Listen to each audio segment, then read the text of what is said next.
हमारी जॉब के बारे में हो, हर एक डिसीजन जो है वो वचन के अनुसार होता है। हर एक डिसीजन परमेश्वर की इच्छा के अनुसार होता है। We wait upon the Lord, हम उसकी इच्छा जानने के लिए उसके ऊपर वेट करते हैं, ताकि हम परमेश्वर की भली भांति और सिद्ध इच्छा को जान सकें। और जो ये रिलेशनशिप है, इसका सबसे पहला सिद्धांत है कि हम परमेश्वर से प्रेम करें। वचन हमको बताता है एक्लीसियास में कि cord of 3 strands can not be broken. ये एक रिलेशनशिप ना केवल पति पत्नी के बीच में है, परंतु ये एक ट्रायंगुलर रिलेशनशिप है जिसमें पति पत्नी और परमेश्वर हैं। और पति और पत्नी जितना परमेश्वर के क्लोज जाएंगे, उतना ही एक दूसरे के क्लोज आएंगे। और यदि हम बाइबल में देखें तो जो परमेश्वर का भी रिलेशनशिप हमारे साथ है, उसका आधार क्या है? उसका आधार है प्रेम। जब यीशु मसीह से पूछा कि सबसे बड़ी आज्ञा क्या है, तो यीशु मसीह ने यही कहा कि अपने परमेश्वर से अपने पूरे मन से, अपनी पूरी आत्मा से, प्राण से और अपने पूरी योग्यता से अपने परमेश्वर से प्रेम करो। पूरे हार्ट, सोल और माइंड से परमेश्वर से प्रेम करो, और फिर अपने पड़ोसी से अपनी ही तरह प्रेम करो। और यीशु मसीह ने परमेश्वर ने क्यों यीशु मसीह को हमारे लिए भेजा? Because he loved us. उसने हमसे, रोमियो में लिखा है कि जब हम पापी थे, उसने हमसे प्रेम किया और उसने अपने पुत्र को हमारे पापों के लिए मरने के लिए भेज दिया। जो हमारा और परमेश्वर का रिलेशनशिप है, it is a relationship of love. इसी तरीके से जो पति और पत्नी का रिलेशनशिप है, वो है अ रिलेशनशिप ऑफ लव। और इस रिलेशनशिप ऑफ लव में सबसे बड़ी चीज क्या है? Love and except one another. जिस तरीके से जब हम लोग की काउंसलिंग हो रही थी बिफोर गेटिंग मैरिड, तो हमको यही बताया, हमारे जो सीनियर्स थे उन्होंने बताया कि जिस तरीके से परमेश्वर आपसे प्रेम करता है, उसी तरीके से उतना ही आपके पति से भी प्रेम करता है। और जिस तरीके से परमेश्वर ने उनको आपको दिया है, इसी प्रकार से आपको उनको दिया है। ये परमेश्वर की इच्छा सर्वोपरि है कि वो आप दोनों को इस संबंध में लाए हैं। तो जितना परमेश्वर आपसे प्रेम करता है, उतना ही आप अपने पति से प्रेम करें, और जितना आपके पति परमेश्वर से प्रेम करते हैं, उतना ही आपसे प्रेम करें।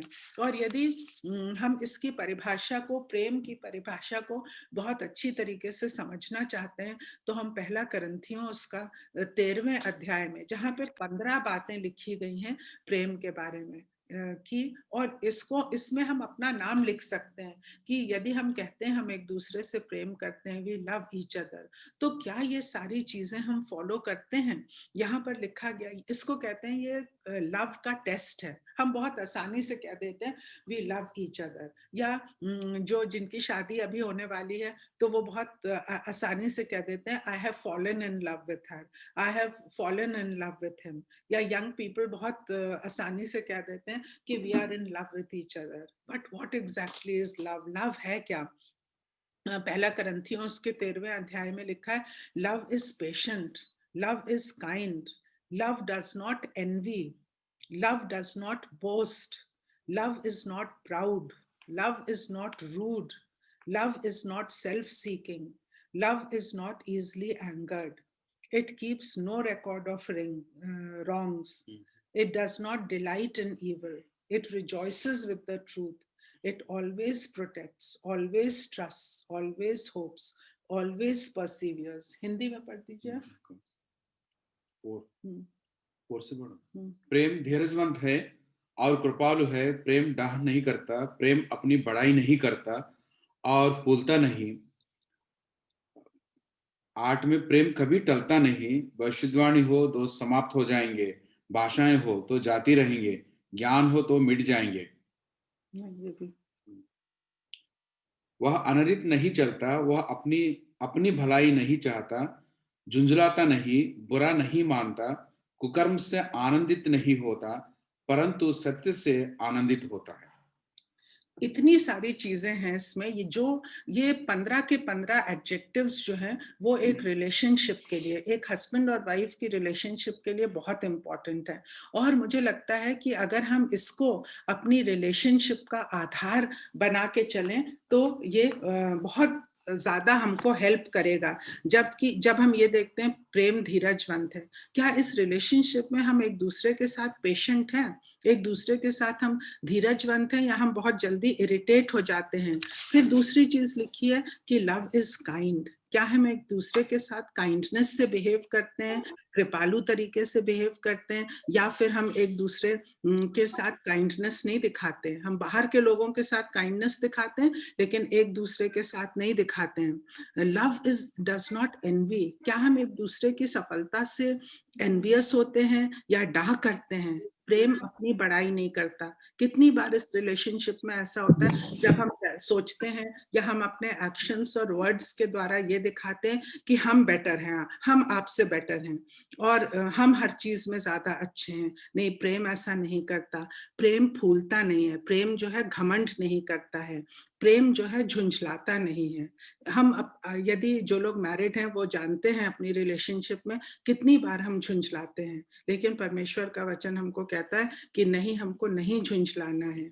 प्रेम बुरा नहीं मानता। कितनी बार हम एक दूसरे की बात का बुरा मानते हैं। ये वचन इसलिए दिया गया है ताकि हमको रिमाइंड करे, ये वचन इसलिए दिया गया है ताकि हमको प्योरीफाई करे। हमारे सिंफुल नेचर में ये सारी बातें हैं, लेकिन वचन क्या करता है, हमको प्योरीफाई करता है, हमको रिमाइंड करता है। प्रेम कुकर्म से आनंदित नहीं होता परंतु सत्य से आनंदित होता है। ये एक पति पत्नी की रिस्पॉन्सिबिलिटी है कि अगर एक दूसरे को गलत करते हुए देखें तो उसको चेक करें, उसी समय उसको बताएं, प्रेम पूर्वक बताएं। वो सब बातें सह लेता है और सब बातों की प्रतीति करता है, सब बातों में आशा रखता है, सब बातों में धीरज रखता है। एक होप जो है, do not give up on the other person, always be hopeful.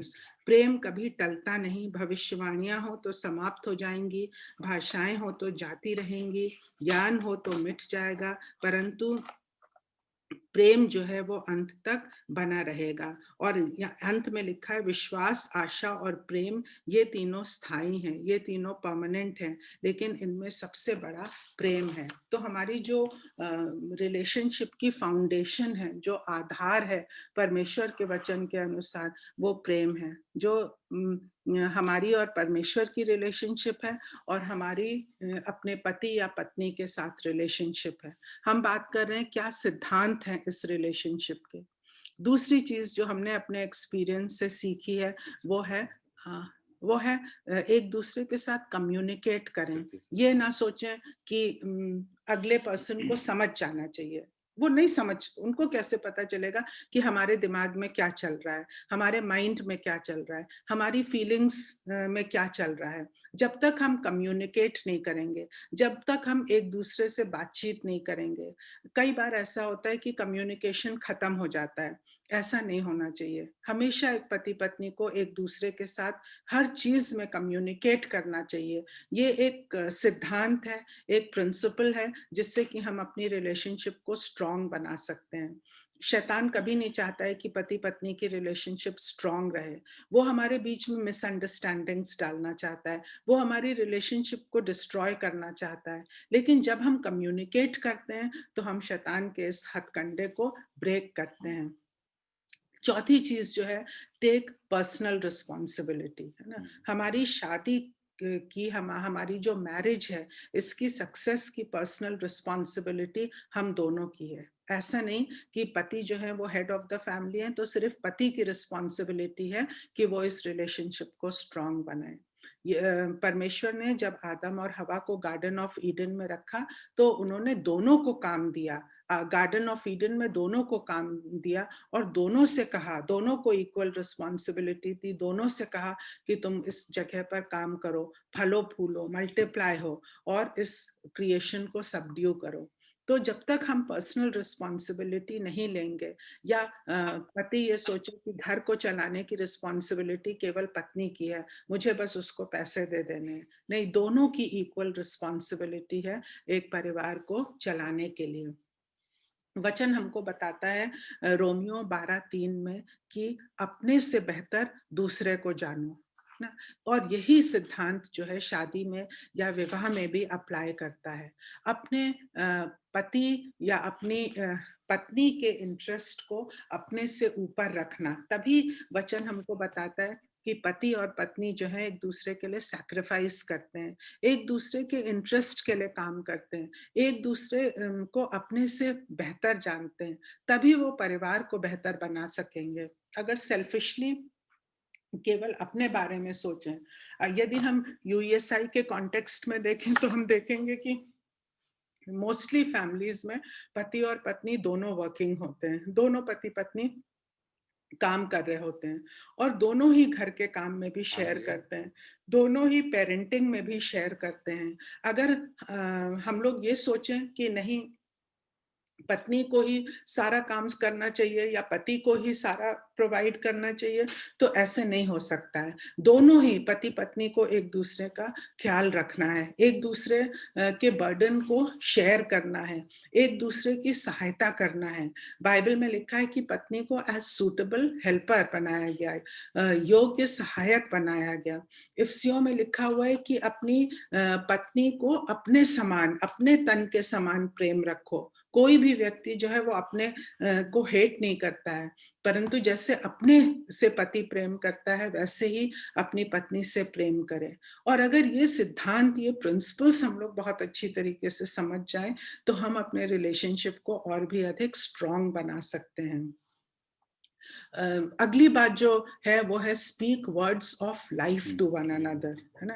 एक दूसरे से आप पॉजिटिव बातें करें, एक दूसरे से आप परमेश्वर के वचन के अनुसार बातें करें। कई बार क्या होता है, जब कोई व्यक्ति बहुत गुस्से में होता है तो instead of speaking words of life एक दूसरे को कर्स करने लगते हैं। अच्छा, या फिर एक दूसरे की बुराइयों को बताने लगते हैं। हम लोग जहाँ रहते हैं, हमारे पड़ोस में एक दंपति रहते थे और दोनों आपस में बहुत लड़ते थे। अब वो सेपरेट हो गए, लेकिन जब तक वो एक साथ रहते थे वो बहुत लड़ते थे और उनकी लड़ाइयाँ ऐसे शुरू होती थी एक दूसरे की बुराई करने से, और फिर वो परिवारजनों की बुराई करते थे, फिर एक दूसरे को कर्स करने लगते थे। बहुत दुख की बात है कि इस वजह से उनका परिवार टूट गया। तो हमें एक दूसरे को, we have to speak words of life, हमें एक दूसरे को ब्लेस करना है, हमको एक दूसरे को की सहायता। हाँ, आप कुछ कह रहे थे? Speak words of life to one another. एक बार हम प्रार्थना कर रहे थे और मैं बहुत सारे पॉइंट्स के लिए विनीता के लिए दुआ कर रहे थे। तो प्रभु ने प्रार्थना में मुझे ये कहा है, मेरे माइंड में ये बात है, हम तो प्रभु ये काम नहीं हो रहे, ये काम नहीं हो रहे, ये काम ऐसे नहीं कर पा रहे, मतलब अच्छी प्रेयर है। लेकिन एक दिन प्रभु ने उस समय कहा आप एक पॉजिटिव प्रेयर करिए।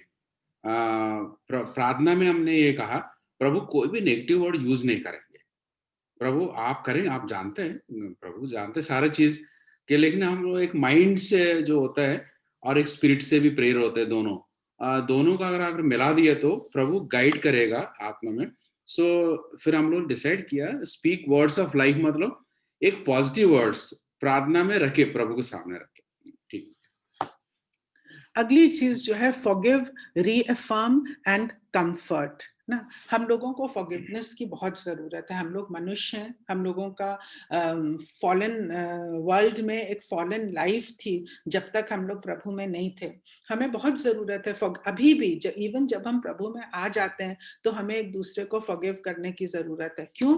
क्योंकि हम परफेक्ट नहीं हैं। अगर हम ये मान के चलें कि मुझे फॉरगिवनेस की जरूरत है, then I will be able to forgive the other person also. Yeshu Masih ने हमें जो प्रार्थना सिखाई, उन्होंने यही सिखाई कि एक दूसरे को क्षमा करो, forgive them their trespasses as God has forgiven yours. अगर तुम दूसरे के पापों को या दूसरे की गलतियों को क्षमा नहीं करोगे तो तुम्हारे पाप कैसे क्षमा होंगे? वही व्यक्ति क्षमा कर सकता है जिसने फॉरगिवनेस को एक्सपीरियंस किया हो। और एज बिलीवर्स हम सब ने फॉरगिवनेस को एक्सपीरियंस किया है।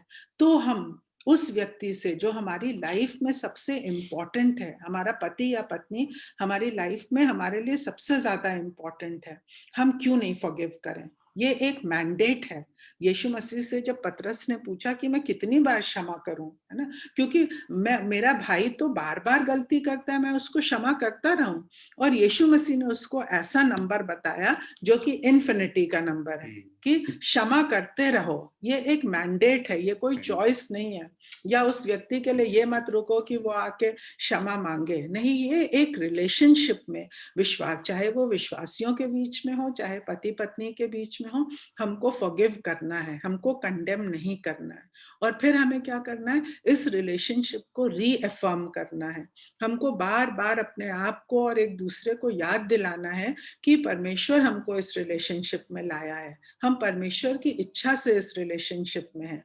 ऐसा नहीं कि हमने सोचा, या ऐसा नहीं कि I was the best woman in the world, that is why he married me, या he was the best man in the world, that is why I married him. No, परमेश्वर ने अपनी good, perfect and pleasing will, है ना, अपनी सिद्ध इच्छा के अनुसार हम दोनों को इस रिलेशनशिप में रखा है। ये हमको रीअफर्म करना है, एक दूसरे के साथ भी हमको रीअफर्म करना है कि परमेश्वर की इच्छा से हम इस रिलेशनशिप में हैं। We have to comfort each other. हम लोगों को इस रिलेशनशिप में बहुत कंफर्ट की जरूरत है। अगर हम एक दूसरे को कंफर्ट नहीं करेंगे तो बाहर से कोई आके हमको कंफर्ट नहीं करेगा। हमको सबसे पहले एक दूसरे को कंफर्ट करना है। देयर विल बी टाइम्स, बहुत बार ऐसा होगा जब हम परेशान होंगे, जब आपके पति या पत्नी परेशान होंगे, हमको एक दूसरे को कंफर्ट करना है, instead of cursing that person, या instead of scolding that person, है ना। सबसे ज्यादा हम लोग शुरू शुरू में जब हमारी शादी हुई थी तो हमको मुश्किल होती थी एक दूसरे के साथ एडजस्ट करने में। हमको लगता था ये इनकी गलती है, या उनको लगता था ये हमारी गलती है। लेकिन हमने ये सीखा कि हमको जब कोई एक व्यक्ति बीमार है तो बाकी दूसरे व्यक्ति को उसको कंफर्ट करना है। और हम लोग कहते थे, स्पेशली जब कोई बीमार होता था, तो हमको ना एलोपैथी की जरूरत है, ना होम्योपैथी की जरूरत है, पर हमको सिंपैथी की जरूरत है ना। तो और फिर एक अभी भी हमारी लाइफ में बहुत सारे चैलेंजेस आते हैं, प्रोफेशनल चैलेंजेस आते हैं, अलग चैलेंजेस आते हैं।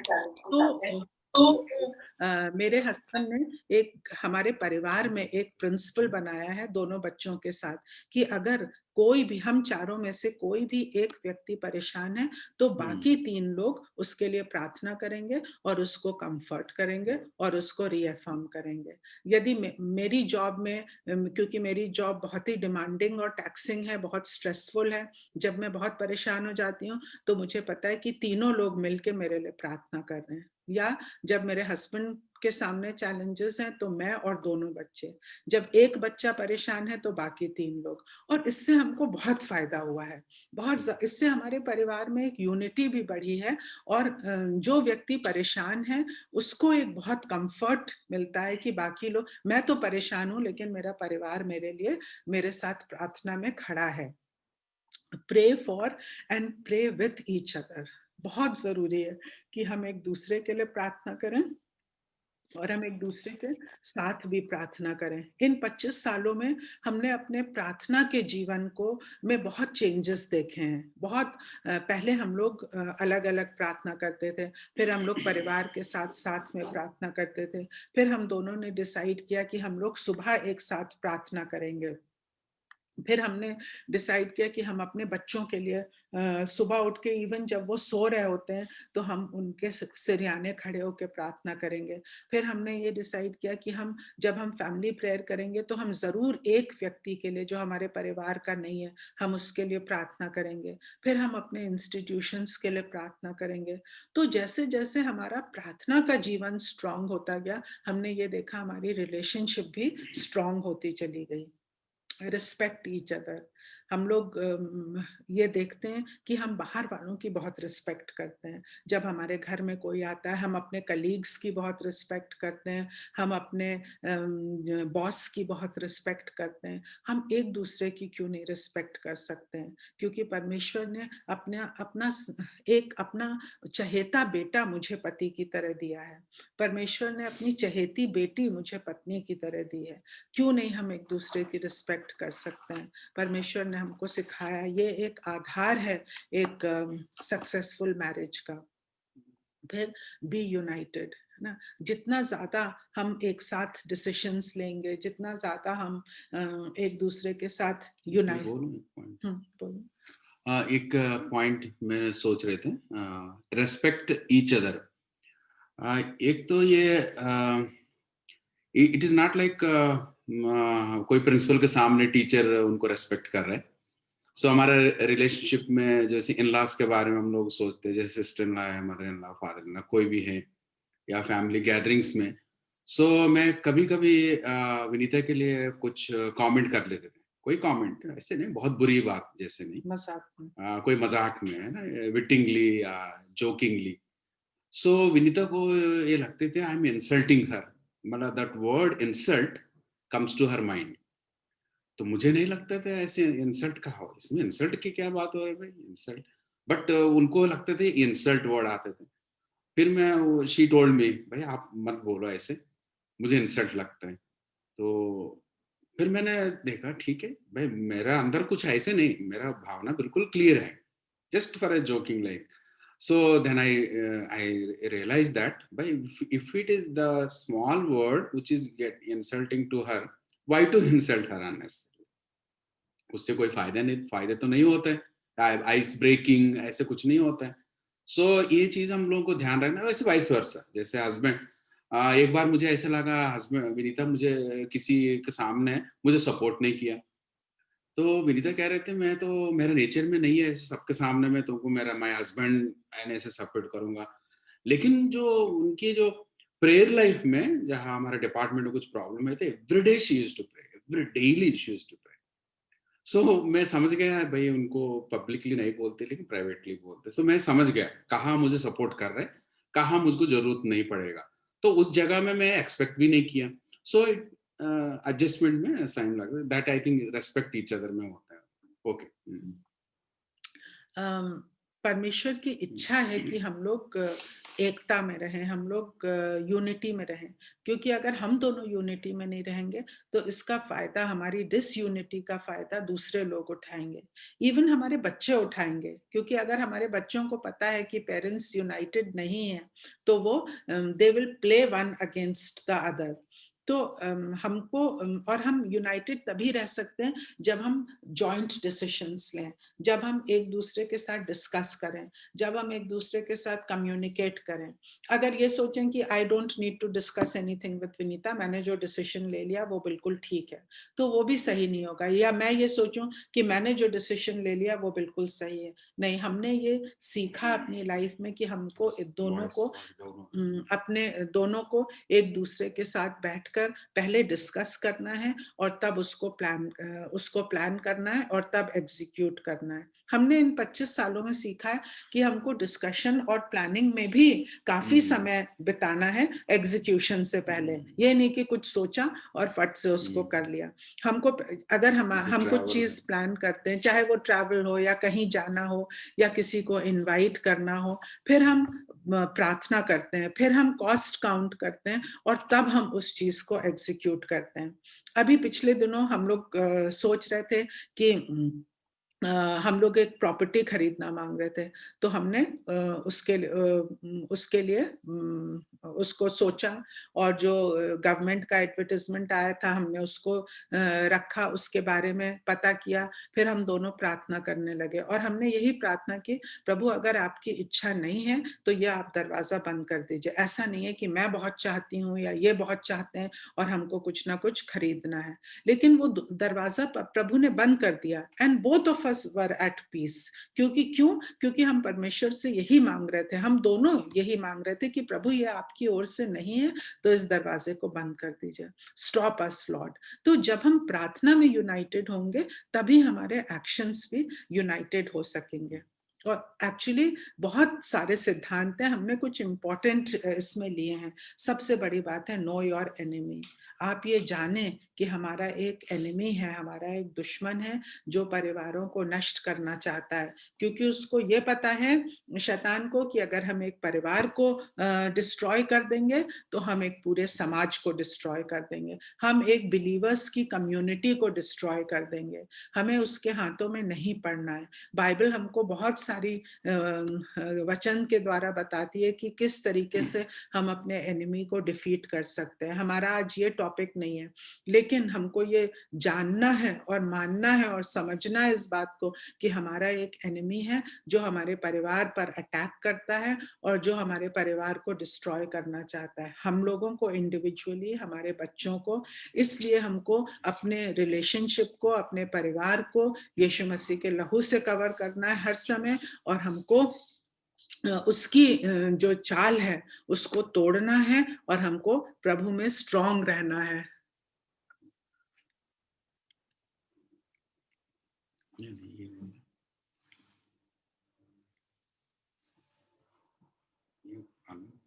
हाँ, एक सेकंड, ये अमन बोलते रहे। हमको बार बार बुलाना पड़ता है, ये स्क्रीन नहीं हमें आता नहीं ना, हाँ, इसलिए हमको बहुत जानने की जरूरत है कि हमारा ये क्या हो रहा है। ये मेरा बड़ा बेटा है अमन,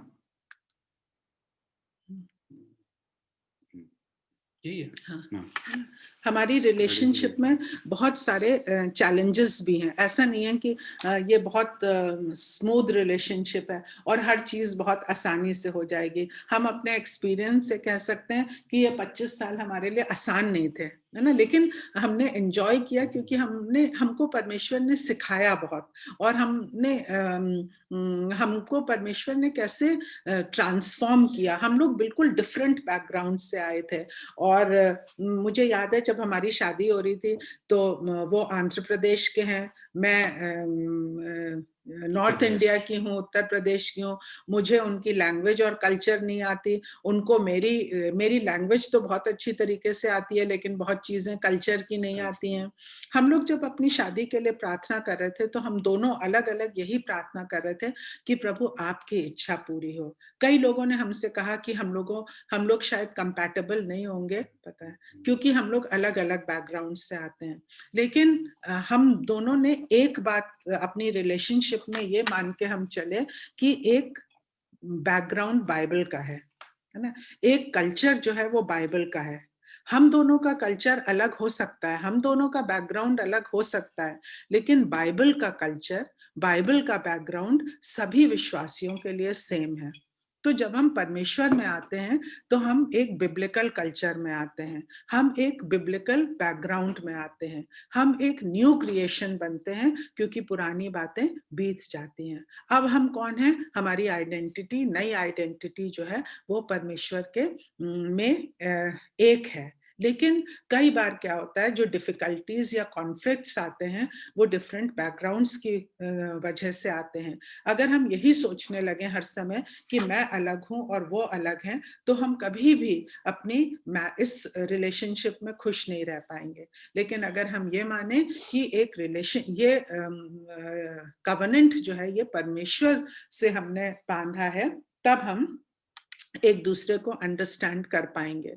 दूसरा जो चैलेंज आता है इस रिलेशनशिप में वो है जब हमारे अलग अलग गोल्स एंड ऑब्जेक्टिव्स होते हैं, है ना। जब हम एक परमेश्वर का वचन हमको ये बताता है and the two shall be one, they will leave their parents and they will cleave with each other। तो हमारे गोल्स और ऑब्जेक्टिव्स सेम होते हैं, लेकिन जब तक सेम नहीं होते हैं, जब तक हम अलग अलग रास्तों पे जा रहे हैं, तो हमारे बीच में चैलेंजेस आएंगे, हमारे बीच में कॉन्फ्लिक्ट्स आएंगे। इसीलिए मैरिज को हमेशा एक ट्रायंगल के रूप में देखा जाता है। जितना क्लोज हम परमेश्वर से आएंगे उतना ही क्लोज हम एक दूसरे से आएंगे। और यदि हमारे गोल्स और चैलेंजेस एक साथ कि परमेश्वर हमसे क्या चाहता है एक जैसे होंगे, तभी हम इस रिलेशनशिप को स्ट्रॉन्ग बना सकते हैं। तीसरी बात है कि जब अनरियलिस्टिक एक्सपेक्टेशंस होते हैं कि हम चाहते हैं कि मेरा पति ऐसा हो, उसको ऐसा होना चाहिए, क्योंकि हमारे माइंड में कोई पिक्चर होती है कि मेरे हस्बैंड को ऐसा होना चाहिए, या हस्बैंड के माइंड में एक पिक्चर होती है मेरी वाइफ को ऐसा होना चाहिए, लेकिन रियलिटी वैसी नहीं होती है। इसीलिए पहली चीज जो हमने कही कि we have to accept each other also, not only love but accept we are two different people who have been brought together by God.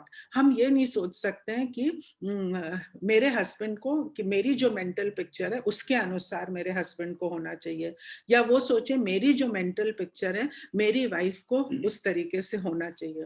और ये बहुत ही प्रैक्टिकल बात है कि शादी में, मैरिज में इस तरीके के चैलेंजेस आते हैं। आप सोचते हैं मेरे हस्बैंड को इस तरीके से बिहेव करना चाहिए, इस तरीके से करना चाहिए, लेकिन जब ऐसा नहीं होता है तो क्या होता है, इरिटेशन होता है ना। Why should he be like me, और why should I be like her, like him, ऐसा नहीं हो सकता। हमें याद है जब हम लोगों की शादी के शुरू के कुछ दिनों में हम लोग के बीच में इस तरीके के कॉन्फ्लिक्ट्स होते थे, तो हम लोग प्रेयर, मैं ऐसे प्रेयर कर रही थी, Lord you change him, he was praying Lord you change her, है ना। लेकिन जब हम इस तरीके की प्रेयर कर रहे थे, परमेश्वर ने क्या किया, हमको चेंज करना शुरू किया, है ना। हम ये प्रेयर कर रहे हैं कि you change him, but God is changing me, I need to be change, God is changing him, है ना। तो वो जो अनरियलिस्टिक एक्सपेक्टेशंस होते हैं, वो प्रभु उसको कैसे ट्रांसफॉर्म करता है, प्रभु हमको ट्रांसफॉर्म करता है। तो किसी ने हमको बताया, the problem is not with the other person, the problem is with you. तुम्हारा एक्सपेक्टेशन जो है वो अनरियलिस्टिक है ना। हम ये कहते हैं उनकी पर्सनैलिटी बिल्कुल अलग है, उनका टेम्परामेंट बिल्कुल अलग है, उनका बिहेवियर बिल्कुल अलग है, उनकी हैबिट्स बिल्कुल अलग हैं, अलग हैं, दिस इज अ फैक्ट, अलग हैं। लेकिन इस सारी चीजों को मिलाकर हमको एक साथ रहना है। इन सारी चीजों को हमको, instead of being discouraged, we should celebrate the differences. हाँ, हमारी पर्सनालिटी एक दूसरे से अलग हैं, और तभी परमेश्वर ने इन दोनों पर्सनालिटीज को मिलाया है कि ये दोनों पर्सनालिटीज एक दूसरे को कॉम्प्लीमेंट करें और एक दूसरे को पूरा करें। हाँ, हमारे टेम्परामेंट अलग अलग हैं, लेकिन प्रभु ने इन दो टेम्परामेंट्स को एक साथ यूनाइट किया है, so that life will be more exciting, है ना। तो हमारा बिहेवियर भी अलग अलग है, लेकिन परमेश्वर ने इन दो डिफरेंट बिहेवियर्स को इसलिए मिलाया है ताकि और स्ट्रॉन्ग बिहेवियर बन सके।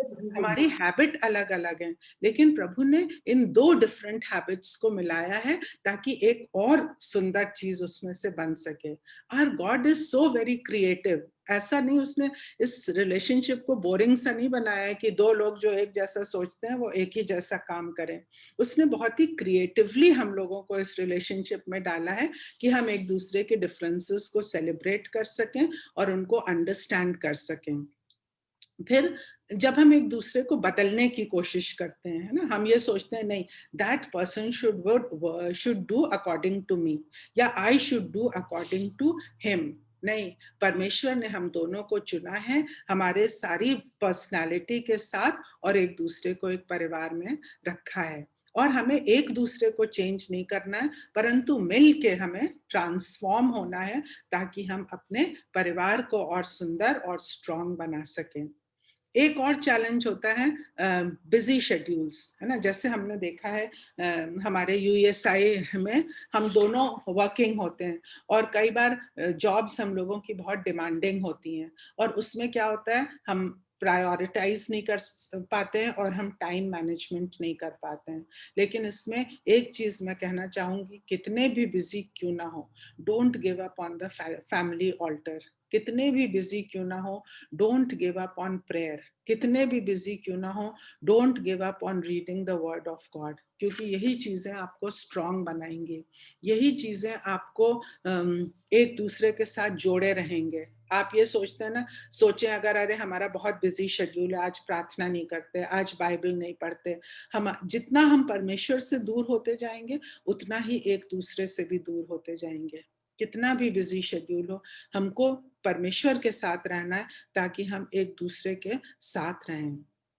शेयरिंग हाउस होल्ड कोर्स ना, जब दोनों लोग काम करते हैं तो कई बार ऐसा होता है कि द वाइफ विल एक्सपेक्ट कि हस्बैंड को हमारे साथ शेयर करना चाहिए घर के कामों में। हस्बैंड सोचें कि मैं क्यों शेयर करूं, शी इज द वाइफ, उसको करना चाहिए।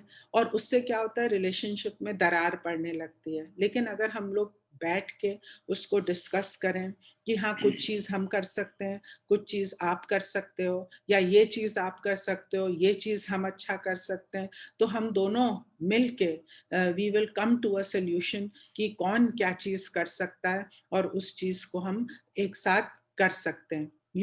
क्योंकि हम यूएसआई फैमिलीज से बात कर रहे हैं, तो हमें ये भी पता है कि हम लोग दोनों लोग मिनिस्ट्री में इन्वॉल्व हैं। तो हमने अपनी लाइफ में देखा, कई बार जब हमारे बच्चे छोटे थे, तो एक जन घर पे रहता था, दूसरा जन बाइबल स्टडी लेने जाता था। फिर जब दूसरा जन जाता था, तो एक जन घर पे रहता था। तो हम लोग वर्किंग भी हैं, दोनों वर्किंग हैं, दोनों मिनिस्ट्री में इन्वॉल्व हैं, दोनों अपने चर्च में इन्वॉल्व हैं। लेकिन जब हम एक दूसरे के साथ कम्युनिकेट करते थे या कम्युनिकेट करेंगे, तो हम बहुत सारी प्रॉब्लम्स को रिजॉल्व कर सकेंगे। जब हम प्रार्थना करेंगे, तो हम बहुत सारी चीज़ों को रिजॉल्व कर सकेंगे। अगर मैं ये सोचूं कि मैं सारा बर्डन अपने ऊपर ले लूंगी, तो that is not possible. I need his support, I need him to share. if he thinks कि मैं सारा burden अपने ऊपर ले लूं because I am the head of the family, he needs my support, he needs me to share his work, और तभी हम लोग मिल के काम कर पाएंगे। फाइनेंशियल डिफिकल्टीज भी कभी कभी बहुत चैलेंजेस को हमारे रिलेशनशिप में लाती हैं, क्योंकि हम कुछ चीज़ चाहते हैं और हम उस चीज़ को नहीं खरीद पाते हैं, या कुछ चीज़ हम सोचते हैं कि हम ऐसा करें but we don't have the money. परमेश्वर हमारी हर नीड को पूरा करता है, लेकिन हमारी हर ग्रीड को पूरा नहीं करता है ना। और हाँ, और प्रभु ने हमको ये सिखाया इन 25 सालों में कि हमें अपनी टाइट्स में बहुत फेथफुल रहना है। It is not what we earn, but it is what God blesses, है ना। जो थोड़ा बहुत भी हमारे पास है, उसको परमेश्वर बहुत बहुत ब्लेस करता है। लेकिन जो हमें प्रभु को देना है, उसमें हमको अपना हाथ पीछे नहीं करना है। एक प्रिंसिपल जो मैंने बहुत बचपन में सीखा था, जब मैं 10 साल की थी, मेरे पिताजी ने मुझे सिखाया टाइट्स के बारे में, और वो प्रिंसिपल मैंने अपने परिवार में और हर जगह फॉलो किया। और मैंने ये देखा कि वो सिद्धांत गिविंग का है, उसकी ब्लेसिंग कहीं ज्यादा बढ़कर है ना। ऐसा नहीं है कि हम सब चीज खरीद सकते हैं या हम हर चीज को प्राप्त कर सकते हैं, लेकिन हमको जो हमारे पास है उसमें परमेश्वर हमको सेटिस्फैक्शन मिलता है। और उस चीज में हम जो हमारी सैलरी है ना, यीशु मसीह ने कहा कि जो तुम्हारे पास से, be satisfied with what you are earning, है ना। तो एक जो सेटिस्फैक्शन है, ये एक ब्लेसिंग है जो प्रभु की ओर से आती है। हाँ, आप कुछ बता रहे थे। हाँ, टाइट्स में जैसे विनीता बता रहे हैं ना, उनकी पिताजी ने सिखाया, तब मेरे माइंड में भी आया। My father, of course he did not, he helped me, but my grandfather and grandmother, वो लोग ये हमेशा कहते थे मेरा, उनकी बच्चों के सामने, जैसे हमारे रिलेशन में डॉक्टर सुंदर सिंह और अंकल्स भी हैं, हम लोग तेलुगु में बोलते हैं ना, दशम दशम भागम, 10th tithe, dasham bhagam, Telugu language. So that should be regular, you know, dasham bhagam. So I heard this thing. Then he used to preach about second coming also. So second coming ज़्यादा हमको अभी इतना ज़्यादा study नहीं किया, but टाइथ्स में मुझे लगा, अगर second point is we used to do God's work, God will do our work. हम प्रभु का काम करेंगे, हमारा काम प्रभु कर लेगा, और दशम भागम देना है। सो टाइट्स में, हाँ, विनीता भी मेरे साथ आई थिंक 100% एग्री थे। हम कोशिश करते हैं, हम 10% नहीं, और ज्यादा से ज्यादा प्रभु के काम के लिए देना चाहिए। दूसरा चैलेंज जो हमारे रिलेशनशिप में आ जाता है, वो है बाहर का इन्फ्लुएंस और वर्ल्डली स्टैंडर्ड्स। यदि हम संसार को देखने लगें, तो बहुत सारी चीजें हैं जिनको कि हम चाहेंगे कि हमारी लाइफ में हो या हमारे रिलेशनशिप में हो, लेकिन हमारा वो स्टैंडर्ड नहीं है, हमारा वर्ल्डली स्टैंडर्ड नहीं है, हमारा बिब्लिकल स्टैंडर्ड है। यदि हमारी फाउंडेशन स्ट्रांग होगी तभी बिल्डिंग खड़ी हो पाएगी। यदि फाउंडेशन स्ट्रांग नहीं है तो हर तरीके के इन्फ्लुएंस को हम अपनी लाइफ में आने देंगे। अगर हम पहले से डिसाइड कर लेंगे कि इन इन्फ्लुएंसेस को हम अपनी लाइफ में नहीं आने देंगे तो प्रभु हमारी सहायता करेगा। और हमको एक जॉइंट डिसीजन लेना है कि हम किस चीज को अलाउ करेंगे और किस चीज को नहीं अलाउ करेंगे। जो आखिरी बात मैं शेयर करना चाहती हूँ वो ये है, हाँ चैलेंजेस तो हैं, हर रिलेशनशिप में चैलेंजेस हैं, लेकिन इन चैलेंजेस को हम प्रभु की सहायता से कैसे पार कर सकते हैं, कैसे ओवरकम कर सकते हैं, है ना। हर रिलेशनशिप में डिफिकल्टीज और प्रॉब्लम्स होती हैं। हमको चाहिए कि हम उन प्रॉब्लम्स को आइडेंटिफाई करें। ऐसा नहीं है कि हम सोचें कोई प्रॉब्लम नहीं है या just sweep them under the carpet, है ना। अगर कोई प्रॉब्लम है तो हमको उसको आइडेंटिफाई करना है, तभी तो हम उसको रेक्टिफाई कर पाएंगे। अगर हम कहेंगे कि let us pretend there is no problem, या हम दूसरों के सामने ये दिखाएंगे कि कोई प्रॉब्लम नहीं है, तो हम कभी भी उसको रिजॉल्व नहीं कर पाएंगे। लेकिन जब हम उस प्रॉब्लम को आइडेंटिफाई करेंगे, जैसे अभी इन्होंने शेयर किया कि मुझे वो चीज़ अच्छी नहीं लगती थी, मैंने कहा कि मुझे वो चीज़ अच्छी नहीं लगती है, please don't do this, so he considered that and then he changed that, है ना। जो उनको मेरे बारे में नहीं अच्छा लगता था, he told me I don't like this, let us you consider it and then you take a decision. One day हम लोग अलग अलग इंस्टीट्यूशंस में हैं, तो हमारी इंस्टीट्यूशनल प्रॉब्लम्स भी चैलेंजेस होते हैं। तो one day I was telling him कि सी मैं आपसे कहूँ कि ऐसा कर लीजिए, वैसा कर लीजिए, I don't know your situation, but I can tell you कि तुम ऐसा करो या वैसा करो या talk like this, but don't listen to me, listen to what God is telling you, listen to what God's word, because my advice may be wrong, है ना। Then we remembered Hananya and Safira, दोनों ने एक दूसरे को गलत एडवाइस दी। So we were reminded of that and we realised कि हम दोनों भी गलत हो सकते हैं एक दूसरे को एडवाइस देने में, but go back to God's word, what is God telling you. हम नहीं जानते कि ऑफिस में क्या प्रॉब्लम है, ही डजंट नो मेरे ऑफिस में क्या प्रॉब्लम है ना। तो अगर मेरी एडवाइस भी गलत हो सकती, but listen to what God is saying, क्योंकि परमेश्वर की जो इच्छा है वो एकदम सिद्ध इच्छा है, good, perfect and pleasing. Resolve the conflicts, वचन में लिखा है इफिसियों 4:26 में कि do not let the sun go down on your anger. जरूर है कि हम लोग इतनी क्लोज रिलेशनशिप में हैं कि वी रब each other the wrong way, है ना। एक वो अट्रिशन होता है, लेकिन इन कॉन्फ्लिक्ट्स को हमको रिजॉल्व करना है। हमको वी शुड नॉट, हाँ पढ़ दीजिए। क्रोध तो करो पर पाप मत करो, सूर्य हस्त होने तक तुम्हारा क्रोध ना रहे। Don't let the sun go down on your anger. हमको उसको रिजॉल्व करना है, जो भी कॉन्फ्लिक्ट्स होते हैं डिस्कस करके, एक दूसरे से क्षमा मांगकर, एक दूसरे से के लिए प्रार्थना करके, एक साथ प्रार्थना करके। क्षमा मांगने से हम छोटे नहीं हो जाते हैं या हम अपने को डिमीन नहीं करते हैं, हम इस चीज को रियलाइज करते हैं कि परमेश्वर ने हमको कितना क्षमा किया और हमें भी क्षमा मांगनी है, हमें क्षमा करना भी है और हमें क्षमा मांगनी भी है। और अगर कभी कभी ऐसा होता है, कई फैमिलीज में अनफॉर्चुनेट है कि कॉन्फ्लिक्ट्स बहुत बढ़ जाते हैं और कॉन्फ्लिक्ट्स रिजॉल्व नहीं होते हैं, ऐसे में हमको जो हमारे मेंटोर्स हैं, जो हमारे सीनियर्स हैं, उनकी हमें एडवाइस की और काउंसलिंग की भी ज़रूरत होती है। कई देशों में और कई चर्चेस में प्री मैरिटल काउंसलिंग और मैरिटल काउंसलिंग होती है। अनफॉर्चुनेटली हमारे यहाँ इतनी ज़्यादा नहीं होती है, लेकिन इसकी बहुत ज़रूरत है। हमें मालूम है कि हमारे जो मेंटोर्स हैं वो हमारे लिए कितनी प्रार्थना करते हैं। जिन्होंने हम दोनों की काउंसलिंग की शादी से पहले, वो लोग आज भी हमारे लिए प्रार्थना कर रहे हैं। आज चाहे फोन पर, चाहे व्हाट्सएप कॉल पे या कोई भी बात होती है, हम उनके पास जाते हैं और वो आज भी हमें उनकी एडवाइस की जरूरत होती है और वो हमें मालूम है कि वो हमें गॉडली एडवाइस देंगे। 25-30 साल से हम उनके पास जा रहे हैं, शादी से पहले जा रहे हैं और आज भी हम उनके पास एडवाइस और काउंसलिंग के लिए जाते हैं, क्योंकि हमें मालूम है कि एक गॉडली एडवाइस हमें उनसे मिल सकती है, और उससे बढ़कर एक प्रेयर सपोर्ट हमें उनसे मिलता है।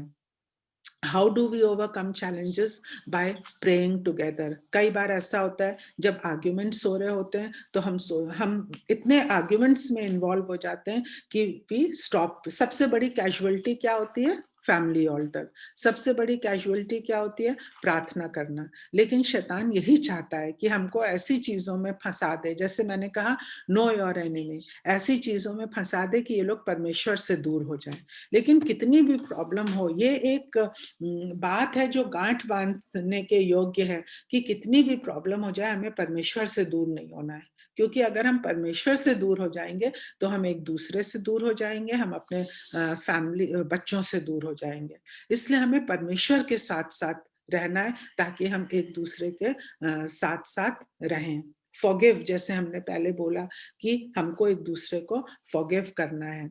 हमें हमेशा कम्युनिकेशन का चैनल एक दूसरे के साथ जब तक हम खुला रखेंगे तब तक हम उन चैलेंजेस को ओवरकम करेंगे। कई लोगों की पर्सनालिटी ऐसी होती है कि they clam up, they will not communicate ना, साइलेंट ट्रीटमेंट जिसको कहते हैं। हम आपसे गुस्सा है, हम आपको नहीं बताएंगे हम क्यों गुस्सा है, हम आपसे बात नहीं करेंगे। That is not right. परमेश्वर का वचन हमको ये नहीं सिखाता है। परमेश्वर का वचन हमको ये सिखाता है कि हम उस कॉन्फ्लिक्ट को रिजॉल्व करें, हम एक दूसरे से कम्युनिकेट करें। अगर हमें कुछ चीज नहीं भी पसंद है तो हम एक दूसरे से कम्युनिकेट करके उसको रिजॉल्व करें। एक दूसरे, don't keep secrets from each other.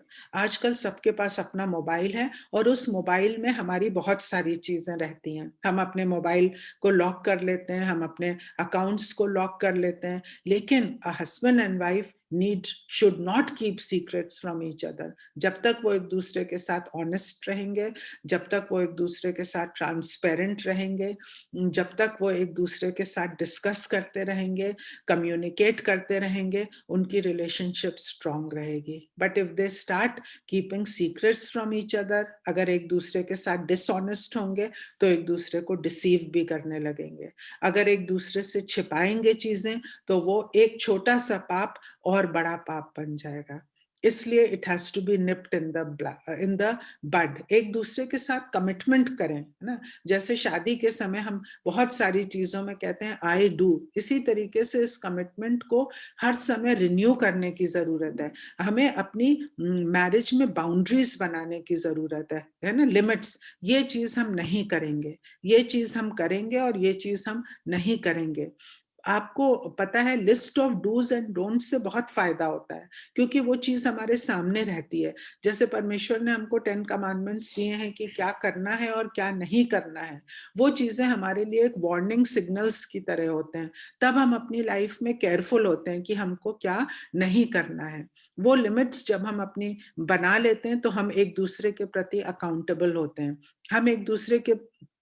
हम परमेश्वर के प्रति अकाउंटेबल होते हैं। और ऐसा होता है कि हमारी लाइफ में बहुत सारे रूटीन लाइफ में, दिन प्रतिदिन के जीवन में बहुत आर्ग्यूमेंट्स होते हैं, लेकिन उन आर्ग्यूमेंट्स को ड्रैग नहीं करना है। ऐसे नहीं कि one argument leads to another ना, उस आर्ग्यूमेंट को उसी समय खत्म करना है, उसको रिजॉल्व करना है। ये आर्ग्यूमेंट अगर हुआ तो ये कहाँ पर खत्म होगा, ये हमको सोचना है ना। Make commitments after discussing with each other.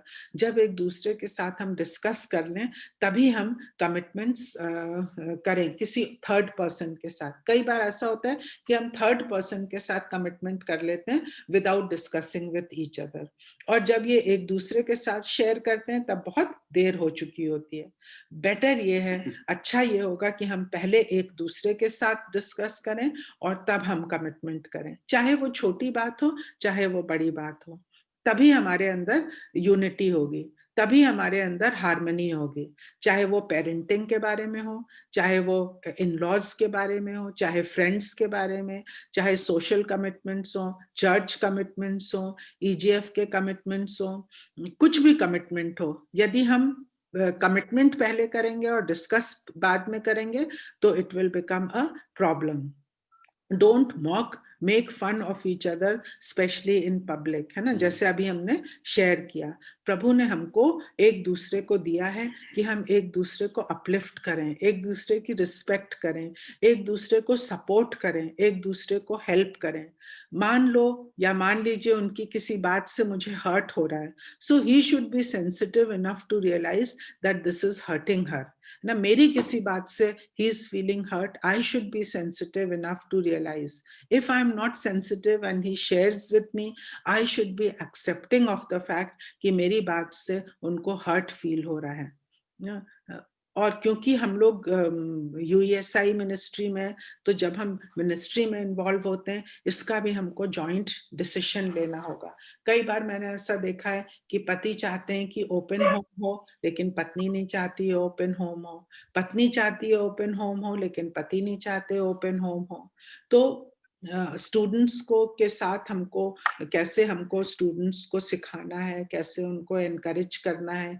Ministry में हम अपने टाइम के हिसाब से कितना इन्वॉल्व हो सकते हैं, क्योंकि हमको जब हम मिनिस्ट्री में इन्वॉल्व होते हैं, हमको एक दूसरे की हेल्प चाहिए, हमको एक दूसरे का सपोर्ट चाहिए। उसके बिना हम मिनिस्ट्री में नहीं इन्वॉल्व हो सकते हैं। ऐसा नहीं होता कि हम घर को बिल्कुल निग्लेक्ट कर दें और दोनों मिनिस्ट्री में इन्वॉल्व हो जाएं, या हम अपने अपने बच्चों के लिए इतना कंसर्न रहें कि हमको बाकी स्टूडेंट्स जो हमारी केयर में हैं, हमको उनकी कोई चिंता ही ना हो। एक बैलेंस करना हमको बहुत जरूरी है, और हम ये तभी कर सकते हैं जब हम एक दूसरे के साथ मिनिस्ट्री के बारे में डिस्कस करें, और मिनिस्ट्री के बारे में हम कैसे हम दोनों मिलकर मिनिस्ट्री में इन्वॉल्व होंगे। क्योंकि as UESI graduates, as UESI families, as UESI people, it is a mandate for us to be involved in the universe, in the ministry. हम केवल ये नहीं सोच सकते हम अपने परिवार को देखेंगे, या ये नहीं सोच सकते हैं कि हम केवल मिनिस्ट्री करेंगे, परिवार को निग्लेक्ट करेंगे।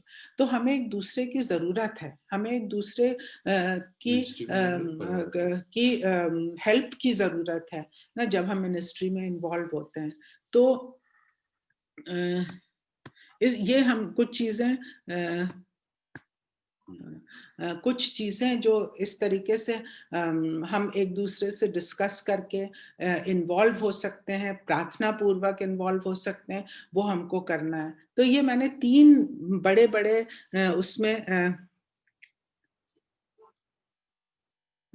3 ब्रॉड टॉपिक्स में मैंने सोचा कि कम समय में इन 3 ब्रॉड टॉपिक्स में हम इन चीज़ों को डिस्कस कर सकें अपने लाइफ के एग्जाम्पल से। अभी मैं देख रही थी यूएसआई का जो ग्रुप है व्हाट्सएप पे, उसमें उन्होंने ई फैमिली किट डाला है और उसमें केस स्टडीज दी हैं, और ये बहुत अच्छी उसमें बिब्लिकल फैमिलीज दिए हैं, बिब्लिकल प्रिंसिपल्स दिए हैं और केस स्टडीज दी हैं। 2 पीडीएफ है, अगर तो वो बहुत अच्छा हमारी लाइफ के लिए एक एनकरेजमेंट है। ये स्टडी मटेरियल है, इसको इनफैक्ट प्रिंट आउट करके रख लें और उसको स्टडी करें, क्योंकि वो आपकी रिलेशनशिप को, आपके परिवार को स्ट्रांग होने में बहुत सहायता करेगा।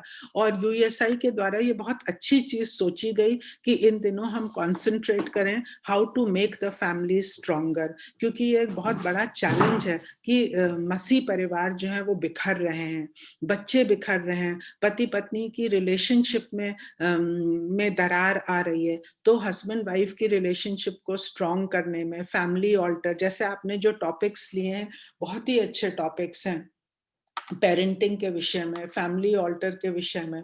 और पिछले साल भी हम लोगों ने कई ऐसे सेशंस देखे कि हम परमेश्वर हमसे क्या चाहता है ना। जब हमारी फैमिली स्ट्रांग होगी, तभी हमारी बिलीवर्स कम्युनिटी स्ट्रांग होगी, तभी हमारा चर्च स्ट्रांग होगा, और तभी हमारी मिनिस्ट्री भी स्ट्रांग होगी। तो प्रभु आपको बहुत बहुत आशीष दे कि आप हमारे साथ इस तरीके से जुड़े और हम आपके साथ जुड़ पाए, ताकि हम वचन से कुछ बातों को सीख सकें। अगर आपके पास कोई क्वेश्चंस हैं तो हमारे पास थोड़ा सा समय है। हाफ एन आवर है, नहीं तो फिर हम नहीं, नेक्स्ट सेशन भी तो है ना 9 तक बस। तो now you can Any questions? if there are any questions, otherwise we can go to the next session. Now this is time for young couples to ask some questions. Young people can ask some questions. Question or any clarification? Anything?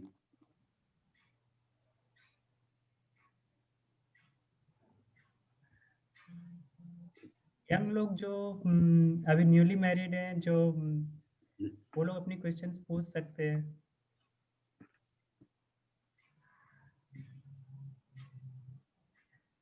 नहीं तो chat box में भी डाल सकते हैं और उन questions को हम बाद में भी ले सकते हैं.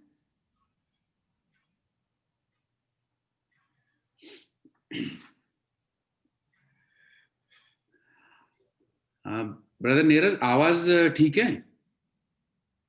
Yes sir. हाँ, अरे सर ने बोला एस ब्रदर बोलना.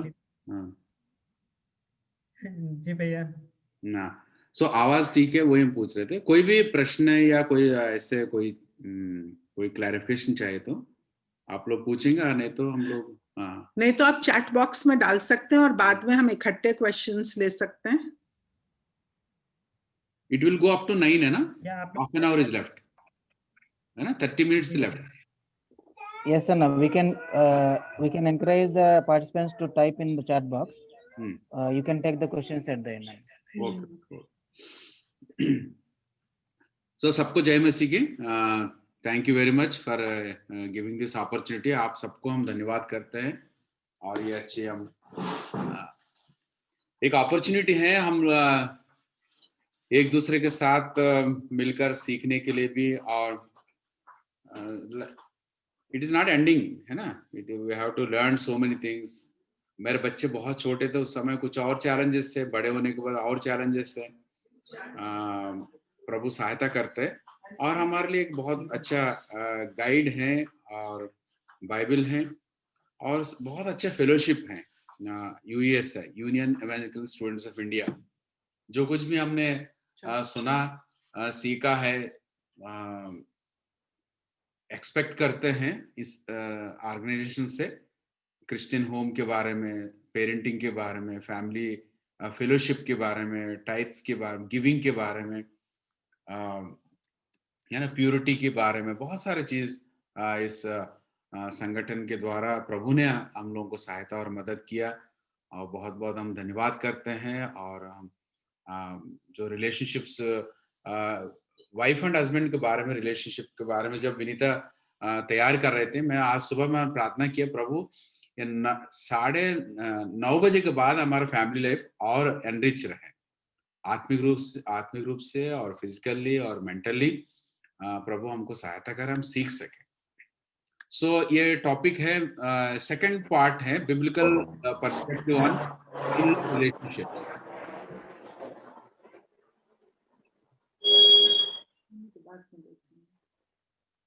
नहीं दिख रहा. सो मैं एक परिचय के लिए रूप में ग्रीटिंग कार्ड्स मैंने लिखा है इधर. जैसे मेरा बड़ा बेटा 1996 में पैदा हुआ था. मैं एक टाइम्स ऑफ इंडिया की एक शोरूम है लखनऊ जनपद में. जब लखनऊ के बारे में लोग जानते हैं, मैं गए थे ग्रीटिंग कार्ड खरीदने बच्चे के लिए या ऐसे. उसमें बहुत सारे रिलेशनशिप्स का ग्रीटिंग कार्ड्स है. जैसे इन-लॉस के बारे में, mother in law, father in law, nephew, aunt, uncle, grandson, grand daughter, है ना, ग्रैंडफादर. ऐसे so many cards, so many relationships. तो मुझे ये लगा इतना रिलेशनशिप्स है. पहले जब हम छोटे थे इतना कार्ड्स तो नहीं मिलते थे. 96 की बात है. लेकिन same thing repeated now. No cards are available. Maybe e cards है. ई कार्ड्स मुझे तो इतना समझ में नहीं आ पाते. हम तो normally we use the traditional things. But इससे ये पता चला है जो relationships are very important. Wife and husband के बाद जो रिलेशनशिप्स जो आते हैं, in laws relationships, father in law, mother in law, उसके बाद भी सिस्टर इन लॉ. मेरे तरफ सिस्टर्स है. I have 3 sisters and Vinita has 2 brothers and 3 more cousin sisters and 1 more cousin brother. So it is so many people will come together and we know we have to adjust with them. We have to maintain the relationship. ये भी एक हमारा part of marriage है. My uncle used to say we are marrying the families, है ना. सो wife and husband भी है, उसके साथ भी बहुत सारे जो रिलेशनशिप्स आते हैं, कजिन सिस्टर्स है, उन सबके साथ हमारा रिलेशनशिप अच्छा होना चाहिए, ओवरऑल रिलेशनशिप. और बाइबल क्या बताते हैं. सो कार्ड्स में चेंज है ना, कार्ड्स अभी बंद हो गए हैं, ई कार्ड्स भी बंद हो जाएगा या कर सकते हैं, but relationships will not change. और friendships will change, but relationship हमेशा रहता है, क्योंकि ये गॉड गिवन है. परमेश्वर ने उस परिवार में हमको रखा है, और उस परिवार में उस मदर इन लॉ को, उस फादर इन लॉ को रखा है, और वो उन लोग हम लोग चेंज नहीं कर सकते. ठीक है. सो that's why they are very important. We have to deal with that also. And as I written here, human relationships are God given and ordained. Ordained means इसको अभिषेक किया गया है. एंड जो कुछ भी परमेश्वर अभिषेक करते हैं वो होली हो जाते हैं और इम्पोर्टेंट हो जाता है. It is not like a physical sort of a links, but it involves spiritual matters, and spiritual and physical and mental, then the whole people personalities are involved in the relationships of the marriage. So जैसे मैंने ये प्रभु ने ये question दिया है मुझे, exodus है ना 3 chapter 1, 18 chapter 7, 8, 29 में. और इस रिलेशनशिप एक फादर इन लॉ के रिलेशनशिप है. जित्रो के बारे में हम लोग पढ़ने को मिलता है. और Jethro was the father in law of Moses, and Moses was a great leader, है ना, humble person, great leader, and he gave the law, है ना. Moses greater than Moses Jesus Christ. उसके बारे मोसेस के बारे में बहुत सारे लोग जानते हैं इतिहास में. And he was a very when he was a child he was a beautiful, है ना. So 18 chapter में 7th verse मैं आपके सामने में पढ़ूंगा. एक्सोडस, ओके, निर्गमन 18 chapter verse 7. आप में से कोई पढ़ सकते हैं तो पढ़ लीजिए, बाइबल है तो. 18 chapter verse 7. One verse is enough. आप ही पढ़. तब मूसा अपने ससुर से भेंट करने के लिए निकला और उसको दंडवत करके चूमा, और वे परस्पर कुशल क्षेम पूछते हुए डेरे पर आ गए. सो एक अनदर एग्जांपल मुझे सामने आया था, जित्रो का example. Usually we use this example for management in the administration. How to, है ना, like Paul also said to Timothy, select able man, है ना, जो है ना, उसके बाद वो लोग दूसरों को वो सिखाएंगे. इसी तरह मोसेस मूसा काम कर रहे थे, काम करने थे. उनके जित्रो उनके फादर ने लाए थे, वो ऑब्जर्व किया था क्या क्या कमी है या कैसे उसके एडमिनिस्ट्रेशन है मूसा का. तो इसमें इन चीजों का हम लोग देखने को मिलता है. A beautiful relationship. जैसे फादर लॉ को देखा है और आकर उसने मूसा के पास ये कहला भेजा, मैं तेरा ससुर इत्रो हूं और दोनों बेटों समेत तेरे पत्नी को तेरे पास ले आया हूं, है ना. और Moses went out to meet his father-in-law and bowed down and kissed him, and they asked each other of their welfare and went into the tent. और उसमें ये तीनों पॉइंट्स मैंने लिखा है. Moses shared his ministry with Jethro. जितना भी जो सेवकाई किया है वो सारे शेयर किया. जितना दुख उठाया, फैरो ने कैसे काम किया, प्रभु ने कैसे काम किया, कैसे इजराइलिट्स को परमेश्वर ने उनको सहायता किया बाहर आने के लिए, वो सारे चीज इसमें लिखा है. हर बात उन्होंने शेयर किया. And Moses listen to the advice given by Jethro. तो जित्रो ने जो एडवाइस दिया है ना, उसको उन्होंने भी सम्मति देता हूं, इसलिए अब मेरी सुन ले, मैं तुझको सम्मति देता हूं और परमेश्वर तेरे संग रहे. तो इन लोगों के लिए परमेश्वर के सन्मुख जाया कर और इनके मुकदमों को परमेश्वर के पास पहुंचा दिया कर. सो जित्रो ने कहा, मूसा आप इन लोगों से बातचीत करो, कुछ लोगों को तैयार करो, उनको हैंड ओवर करो, है ना. इतना अच्छा एडवाइस है, उसको सुना है. Moses greeted Jethro. बहुत है, इतना अच्छा लगा हमको ये ग्रीटिंग्स में. और how he greeted his elderly person, जैसे पौलुस तिमोथी से कहता है ना, don't speak harshly to elderly man. So जो हमारे एज में जो बड़े हैं, फादर इन लॉ है, मदर इन लॉ है, और एज में वो डेफिनेटली एक्सपीरियंस में है, और उनका मेच्योरिटी लेवल कैसे भी हो, हम उनको हम लोग रेस्पेक्ट करना है। Primarily this is the basic thing relationship में। जब तक आप उनको रेस्पेक्ट नहीं करेंगे, आप कुछ सीख नहीं पाएंगे या उनको अपना बात बता नहीं पाएंगे। सो अभी डाउट आ सकता है हमारा क्या है, हमारा मेच्योरिटी लेवल कैसे है, या स्पिरिचुअली वो लोग स्ट्रांग है नहीं है। ये मेन चीज होता है हमारा, क्योंकि ये कॉन्फ्लिक्ट आ सकता है, क्योंकि हमारा प्रिंसिपल्स अलग है। प्रभु यीशु मसीह को हमने जाना, क्या पता है फादर ला मदर ला प्रभु में वो लोग जाना नहीं जाना, वो कैसी ट्रेडिशनल फैमिली से आया, ट्रेडिशनल चर्च से आया, ये सारे फैक्टर्स तो होता है। But basically what I observed is that they are elder to us and they are reared us, है ना। जो जैसे भी हमारा फादर है, जैसे भी मेरे मदर है, या मुझको बचपन से 21 साल तक, मैं 21 साल के बाद मैं बाहर आ गया हूँ, 21 साल तक वो लोग मुझे देखभाल किया था। सो ये मेरा ये रेस्पेक्ट होना चाहिए, और किसी प्रकार की गुस्सा और किसी प्रकार की नेगेटिव बात आना नहीं चाहिए। अगर हाई भी हो, अगर हमारे अंदर कोई भी नेगेटिव बात है, वो प्रेयर से डेफिनेटली दूर हो जाएगा। That's what I experienced when I was praying about my father, and God has miraculously helped me long back, many years back. So दूसरा रिलेशनशिप इधर देख रहे हैं पतरस की मदर इन लॉ। सो प्रभु यीशु मसीह किसी ने कहा है लूक 4:38 में, हाई फीवर लिखा है। हाई फीवर मतलब लूक जानते हैं ना, डॉक्टर थे look, so he describes very precisely, है ना। किसी ने कहा फीवर आ गया, बट लूक ने कहा हाई फीवर। सो हाई फीवर से परेशान थी, और किसी ने कहा था ये पतरस की मदर इन लॉ है। देखिए कितना वो आदर मिला है। सो पतरस की मदर इन लॉ के रूप में उनको आदर मिला है, सम्मान मिला है। और प्रभु यीशु मसीह को हम लोग सभी जानते हैं, और कितना अच्छी तरह अपनी महिलाओं के साथ व्यवहार करते हैं, सामरी स्त्रियों हो। सो ये mother in law is also very important. Father in law, the relations are important. I am not talking about the miracle here, the importance which he has given.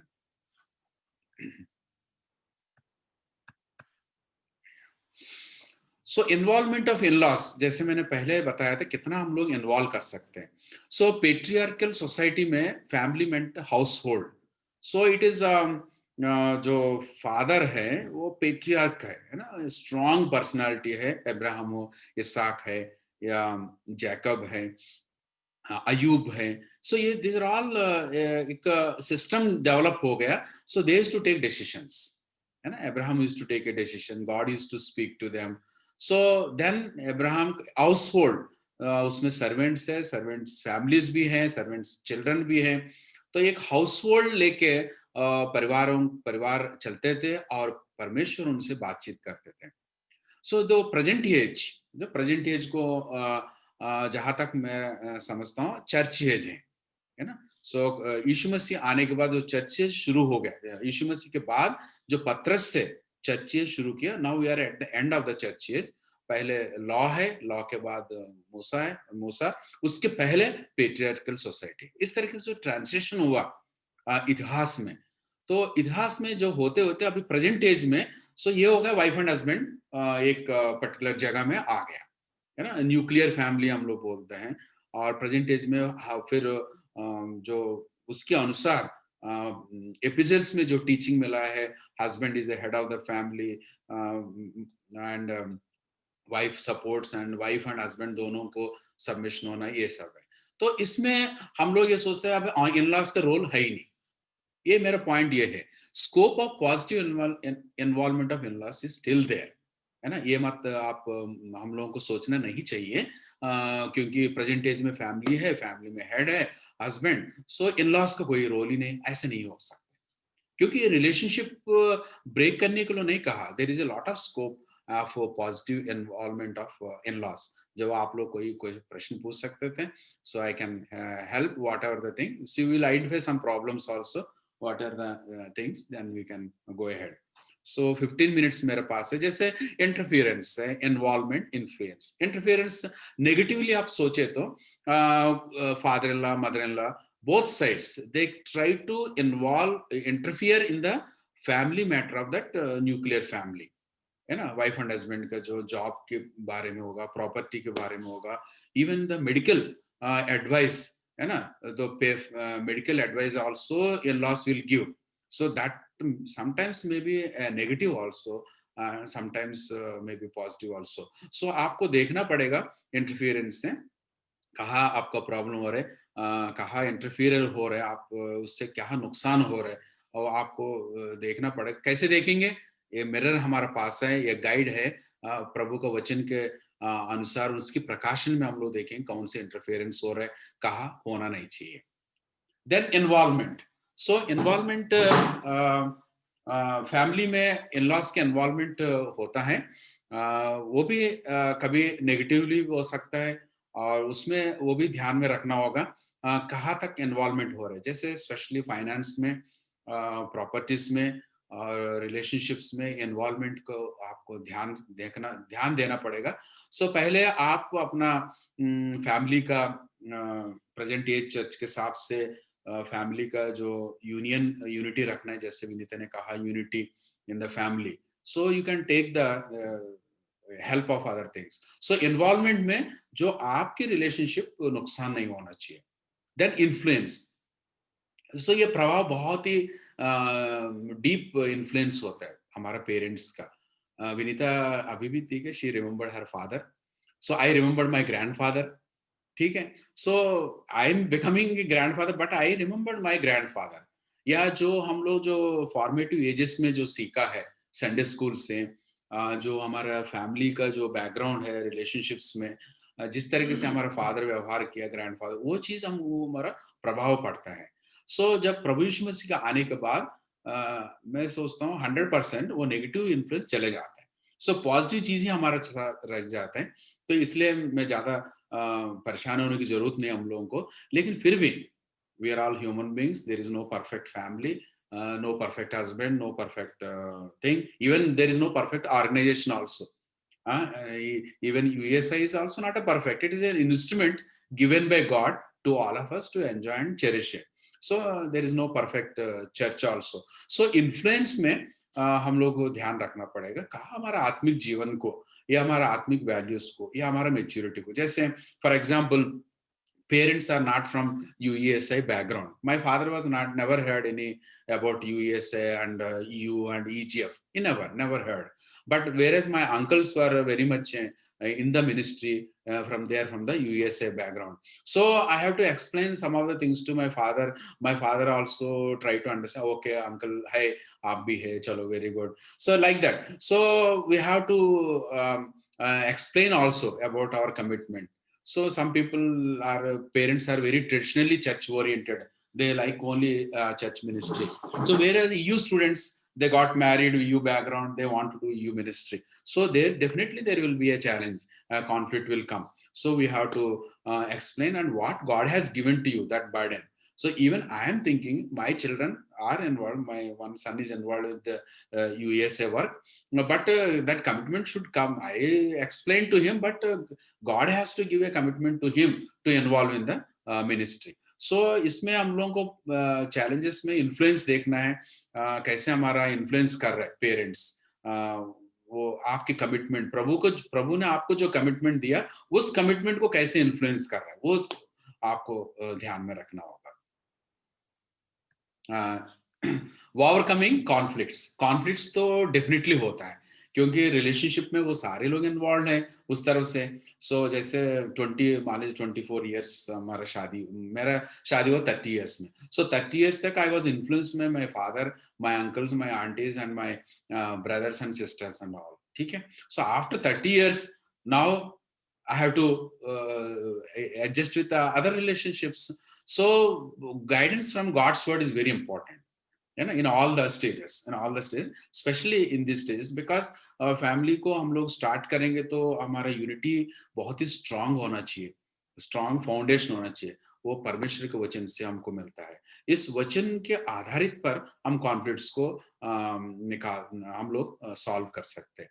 जैसे honour your father and mother, so डिट्रोन में 5वें अध्याय 16 में लिखा है, और honour your mother and father, ये जो basic commitment, that's what I was telling you also. Basically आप अपनी माता जी को, अपने पिताजी को, और then comes to father in law, mother in law, so we have to honour them to have a long life condition. सब हम लोग जानते हैं, बाइबल स्टडीज में पढ़ते हैं, but honouring is very very very important in your mind. Physically it may not be possible, now it is all the more difficult, but physically also we have to do. So when I north में जब हम आए थे, मैं हर every year I used to visit my father. Every year I used to visit my father. Of course he's no more, but when God has spoke to me, I fulfilled that thing. So honor your father, mother. One day Vinita was telling, I want to have a long life to see my grandchildren. Then I said, you honor your father and mother. She remembers always this thing. So do not rebuke an older man harshly. ये verse मैंने पहले बताया, पहले तिमोथी 5:1 में। ये बहुत important है। These are all again basic things. We cannot talk harshly to elderly people. This which somehow I don't to digest when I hear some people talk harshly in our fellowships and all. It is very मुझे तो बहुत ही उलझन होते हैं इन बातों को देख के। हमको कोई अथॉरिटी नहीं है किसी व्यक्ति के साथ हम लोग हार्शली बोलने का, या रूडली बोलने का, या स्ट्रॉन्ग मतलब एक वॉइस रेज करके बोलने का। तो ये बिल्कुल गलत है। ऐसे जैसे डायरेक्ट कमांडमेंट, डू नॉट, है ना, कमांड दिया है। So when it is like that, all the more we have to be very careful with our father-in-law, mother-in-law. So now in Vinita and we reached stage, my father-in-law is no more. Her father-in-law is no more. So it is not that that is over. No, sisters are there, cousin sisters are there, brothers are there, brother-in-laws are there. है ना? Is it like that? So brother-in-law will be there, cousin. उनकी बच्चे हैं, मेरा बच्चे हैं. So this relationship will continue. Cards will change, but relationship will not change. Okay. So husband has to manage his own family. ये बहुत ही मुझे बहुत ही स्ट्रॉन्ग वर्ड्स है, बिल्कुल हैमर जैसे, या शार्प एजेड स्वॉर्ड जैसे, या जैसे ना बताते हैं ना, ये हमेशा काम करता रहते है मेरा लाइफ में। पौलुस ने बहुत साफ कहा, भाई आप अपनी घर का प्रबंधक नहीं बन पा रहे हो, वो चर्च के मैटर को तुम कैसे सॉल्व करोगे। सो घर में जो फादर-इन-लॉ, मदर-इन-लॉ है, my mother in law stayed with me and now is she staying with us. So हम घर को मैनेज करना तो है प्रभु का सहायता से, है ना। I see my uncles, they took care of my elderly aunties and all people. My grandfather, of course, grandfather, everyone, even aunties तक वो लोग मैं फैमिली मेंबर्स है, मुझे कोई ऐसे नहीं है, हमारा फैमिली को मैं बढ़ा रहा हूँ, लेकिन they took care of. So this is very important message which goes down to the other children's grandchildren.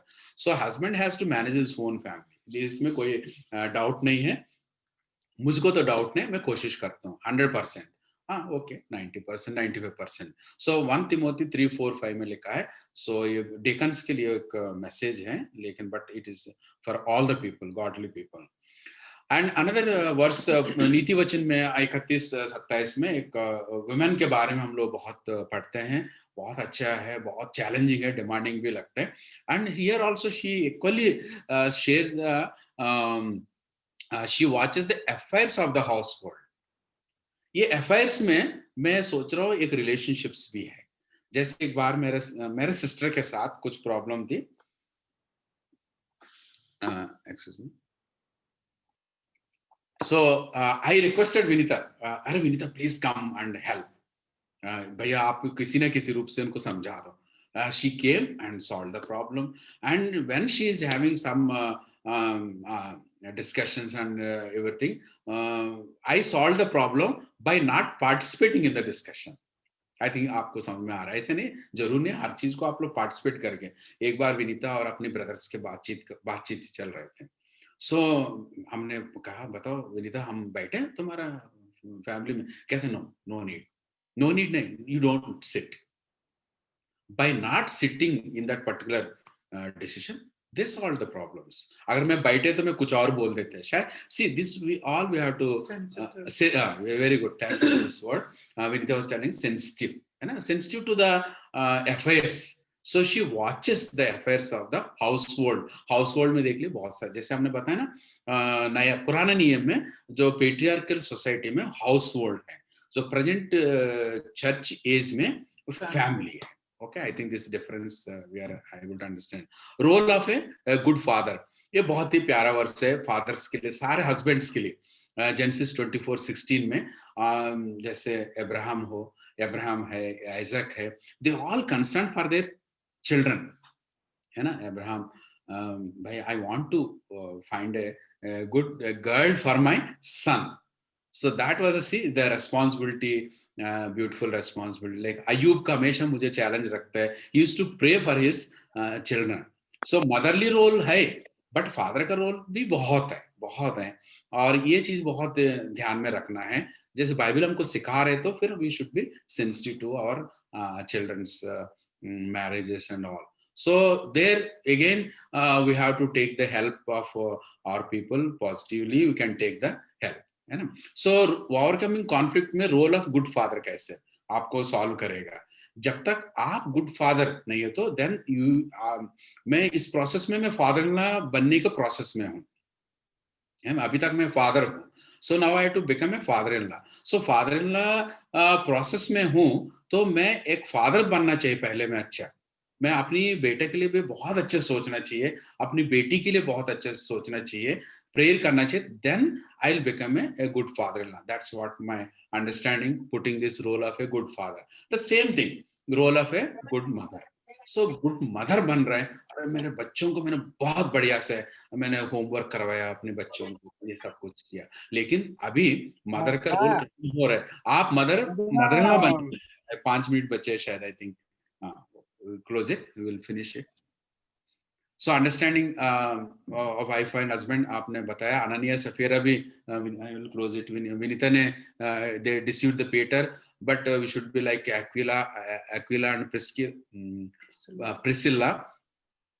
Then sometimes help acts में change हो. Priscilla पहले आ जाता है, Aquila बाद में आता है. So both are nicely involved and they help Paul also. Paul quotes their example. Finance और parenting में भी हम लोग इस बातों को देखना चाहिए. We can take the help of हमारा ये यूनिटी बता रहे हैं. ये सारे यूनिटी हो जाए तो अदर जो कॉन्फ्लिक्ट्स है उसको हम लोग सॉल्व कर सकते हैं. नेक्स्ट देखना. I think it is QA time. I think I will stop here. Brother Neeraj and Priya, please find any questions. Otherwise, we can close it. Thank you very much. दीदी session के लिए मैं request करूंगा young couple से, युवा लोगों से कि आप अपने क्वेश्चंस पूछ सकते हैं, ड्रॉप बॉक्स में डाल सकते हैं, आप व्हाट्सएप ग्रुप में भी डाल सकते हैं. सीनियर ग्रेजुएट्स उसके रिप्लाई जरूर करेंगे, और रिसोर्स पर्सन को भी आप डायरेक्टली लिख सकते हैं. प्लीज आप अपनी क्वेश्चंस को पुट कीजिए.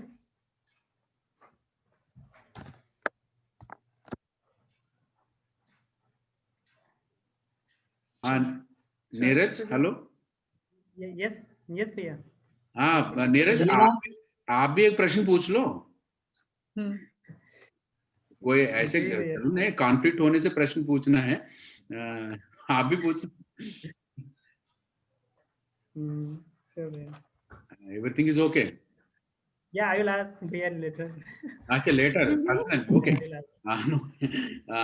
Yes. Bhaiya, Lalit Bhai is asking something, so you can unmute him. ठीक है. हेलो. Yes भैया, you can ask.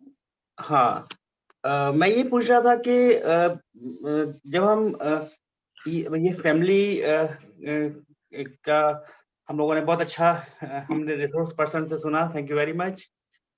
तो मैं सिर्फ ये जानना चाहता था कि जैसे हम लोग यूजुअली, मैं as a general human being, एक टेंडेंसी है, मैंने देखा है बहुत सारे मेल्स में कि यदि उनकी वाइफ बहुत हम्बिल होगी, अधीन होगी, बहुत लविंग एंड केयरिंग होगी, तो वो अपनी वाइफ को सब कुछ देंगे.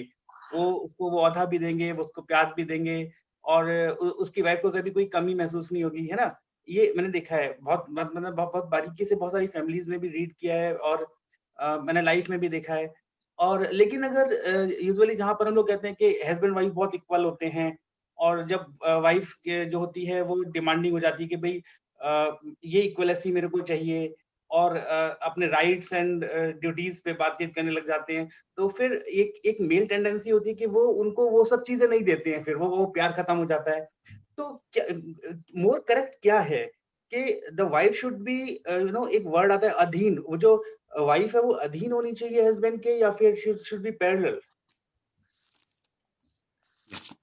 हाँ विनीता, देख रहे थे, जैसे आपने कहा ना, ये जो टेंडेंसी है, टेंडेंसी होता है, सो मैरिजेस में क्या होता है एक्चुअली, हम लोगों को इंटेलेक्चुअल के अलावा भी एक पॉइंट हम लोग देखते हैं। सो एक एज डिफरेंस हम लोग इसलिए रखते हैं ताकि एक मानसिक रूप से भी कंपैटिबिलिटी है ना, मानसिक रूप से भी मेंटल कैपेसिटी में भी होना चाहिए। यूजुअली हम लोग बहुत गैप नहीं रखते हैं एज में। सो एक इंटेलेक्चुअल मानसिक रूप से एक कंपैटिबिलिटी के लिए हम लोग करते हैं। जैसे मैंने यूएसए वेबसाइट में भी देख रहे थे क्या ये निर्धारित किया शादी के लिए, एक उसमें एक वर्ड अच्छे से लिखा है, एक कंपैटिबिलिटी। तो उसको हम लोग देखते हैं। उसके बाद बाकी जो फाइनेंस है, स्टेटस है, और वो ज्यादा मेरे हिसाब से कोई मैटर नहीं रखता है। आप मेंटली एक यूनिटी में कंपैटिबिलिटी है, स्पिरिचुअली में है, तो सो आप एक रिएक्शन जैसे ये काम करेगा अपने लाइफ में। आप वाइफ भी आधीन रहेगी, हस्बैंड भी उनको रेस्पेक्ट करेगा, तो वो टेंडेंसीज, वो नेगेटिव टेंडेंसी सारे चीज खत्म हो जाते हैं। इफ्सियों 5:22 में लिखा है, हे पत्नियों अपने पति के ऐसे अधीन रहो जैसे प्रभु के। तो जब हम इस चीज को लेते हैं, अधीनता को लेते हैं, तो हम सोचते हैं कि सिर्फ पत्नियों को ही पति के अधीन रहना चाहिए, लेकिन कैसे अधीन रहना चाहिए? जैसे प्रभु के अधीन। और अगर इसी चैप्टर में हम वर्स 21 को देखें तो उसमें है, मसीह के भय में एक दूसरे के अधीन रहो, है ना। ये पति पत्नी के लिए नहीं, ये जनरल कलीसिया के लिए लिखा है कि एक दूसरे के अधीन रहो। रोमियो 12 में लिखा हुआ है कि अपने से बेहतर दूसरे को जानो। और पति के लिए क्या लिखा है 25वें पद में, हे पतियों अपने पत्नी से प्रेम रखो जैसा मसीह ने भी कलीसिया से प्रेम रखा। तो हमारा जो एग्जाम्पल है, हमारा जो रोल मॉडल है, चाहे वो पति का हो चाहे पत्नी का हो, कौन है? यीशु मसीह है। तो कैसे अधीन रहो? जैसे यीशु मसीह के अधीन रहते हो। तो जब हम यीशु मसीह के अधीन रहेंगे तो हम वही करेंगे जो यीशु मसीह हमसे कहता है। पतियों से क्या कहा गया? इस तरीके से प्रेम करो जैसे यीशु मसीह ने अपनी कलीसिया से प्रेम किया। तो एक बहुत ही होलसम रिलेशनशिप यीशु मसीह ने हमको दिखाया है, जो पौलुस यहाँ पर बताते हैं। एक दूसरे के अधीन रहो और दोनों मिलकर परमेश्वर के अधीन रहो। तो अगर हम इस प्रिंसिपल को, इस सिद्धांत को मानेंगे अपने जीवन में, तो हमारे आपस का संबंध भी अच्छा रहेगा। ऐसा नहीं है कि पति तभी अपनी पत्नी से प्रेम करेगा जब वो उसके अधीन रहेगी। वो उसके अधीन जरूर रहेगी। कैसे रहेगी? जैसे वो यीशु मसीह के अधीन है। और पति उससे कैसे प्रेम करेगा? जैसे यीशु मसीह ने प्रेम किया। तो दोनों पति पत्नी क्या कर रहे हैं? वो लोग यीशु मसीह को फॉलो कर रहे हैं। तभी एक ट्रायंगुलर रिलेशनशिप है। जितना वो परमेश्वर के निकटता में आ रहे हैं, उतना ही एक दूसरे के निकटता में आ रहे हैं। और अधीन के अलावा भी बहुत सारे रिक्वायरमेंट्स हैं, बहुत सारी चीजें हैं जो उनको फॉलो करनी है, क्योंकि ये जो वचन है ये हमको टोटलिटी में फॉलो करना है। तो जब हम टोटलिटी में फॉलो करते हैं, जब हम मसीह की सारी बातों को मानते हैं, तो नेचुरली ये रिलेशनशिप स्ट्रांग होता जाता है। पति को क्या कहा गया है कि ऐसे प्रेम करो जैसे यीशु मसीह ने प्रेम किया। और यीशु मसीह ने कितना प्रेम किया, कहाँ तक प्रेम किया, कि उसने हमसे इतना प्रेम किया कि जब हम पाप में ही थे उसने हमसे प्रेम किया और हमारे लिए जान दी। तो इतना वाइड एक्सटेंट है अधीनता का भी, और इतना वाइड एक्सटेंट है प्रेम करने का भी, है ना। आपने कहा कि वो उसको तभी प्रेम करेगा जब वो उसके अधीन रहेगी। और यीशु मसीह ने कैसे प्रेम किया? कि जब हम पाप में ही थे तब उसने हमसे प्रेम किया और हमको माफ करने के लिए हमारी जान दे दी। तो जितना हम परमेश्वर को समझते जाएंगे ना, उतना ही एक दूसरे को समझते जाएंगे। बहुत वाइड एक्सटेंट है उसका। जो ब्रदर ने, ललित भाई ने ये कहा टेंडेंसीज है, सो डेफिनेटली होता है टेंडेंसीज। हम जितना भी सैलरी में मेरा कम भी हो, आदमी सोचता है मैं स्ट्रांग हूं, ठीक है, एक टेंडेंसी है, ये गलत है सही है वचन बताएगा। तो ऐसे टेंडेंसीज ईगो, एक्चुअली हम लोग कहते हैं ईगो, मेल ईगो बोलते हैं। हम मेल खड़ा हुआ तो वाइफ बैठे रहेगी, है ना, ऐसे ये होता है, ये ह्यूमन टेंडेंसी से, है ना, जैसे बिल्कुल सही कहा आपने, वर्ड यूज किया, उसको हम परमेश्वर के ऊपर लाना ही पड़ेगा, हस्बैंड को भी लाना पड़ेगा, वाइफ को भी लाना पड़ेगा, तब जाके thank you very much. Hello, कोई डाउट है? सुनाई दे रहा है भैया? हाँ सुना दे। Yes, yes. We can't भैया hear. actually, हाँ सुधाकर पवार का है शायद। We can't hear. हेलो, क्या वॉइस? नहीं सुनाई दे रहा है। ओके ओके दी, thank you thank you. Actually मेरा क्वेश्चन ये है कि in a family wife and husband, so most of the times I notice कि जो wife is more attached to their parents than the husband parents, but whereas husband is some is to do justification for both the parents. So can you give some guidance in that, make some comments? See, when it is natural, both everyone is attached to their parents. हमको ये बात accept, ये बात accept करनी चाहिए कि they are attached to, लेकिन जब हम we are talking as believers, जब as believers हम एक marriage relationship में आते हैं, तो हमारा एक कमिटमेंट होता है टू ईच अदर। अगर हम इस कमिटमेंट में स्ट्रांग हैं ना, तभी हम फैमिली और इन लॉज की रिलेशनशिप को बैलेंस कर सकते हैं। जब हम एक मैरिज में हैं तो हमारी प्रायोरिटी क्या है? हमारी प्रायोरिटी और कमिटमेंट जो है वो अपने पति या अपनी पत्नी की तरफ है। जब हमारा ये ये लेवल्स ऑफ रिलेशनशिप है। जब हमारा परमेश्वर के साथ रिलेशनशिप स्ट्रांग होगा तो हमारा एक दूसरे के साथ रिलेशनशिप स्ट्रांग होगा। जब हमारा एक दूसरे के साथ रिलेशनशिप स्ट्रांग होगा, तब इन लॉज चाहे वो दोनों किसी भी तरफ के हों, वो उस रिलेशनशिप को ब्रेक नहीं कर पाएंगे, उसमें इंटरफियर नहीं कर पाएंगे। ये दोनों रिलेशन स्ट्रांग होगा तब उसमें एक बैलेंस रहेगा।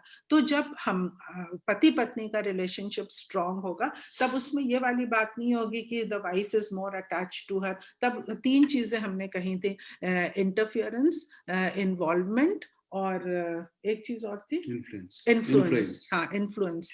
तो वो तभी हम उस अफेक्ट से बच पाएंगे जब हम दोनों का रिलेशनशिप स्ट्रांग होगा, जब हम हर चीज को डिस्कस करेंगे, जब हम दोनों एक दूसरे के प्रति कमिटेड होंगे, तब हम ये डिसीजन ले पाएंगे कि हम कैसे प्रायोरिटाइज करें, हमको कितना इन्फ्लुएंस और इन्वॉल्वमेंट और इंटरफियरेंस करने देना, कहाँ हमको स्टॉप करना है वो।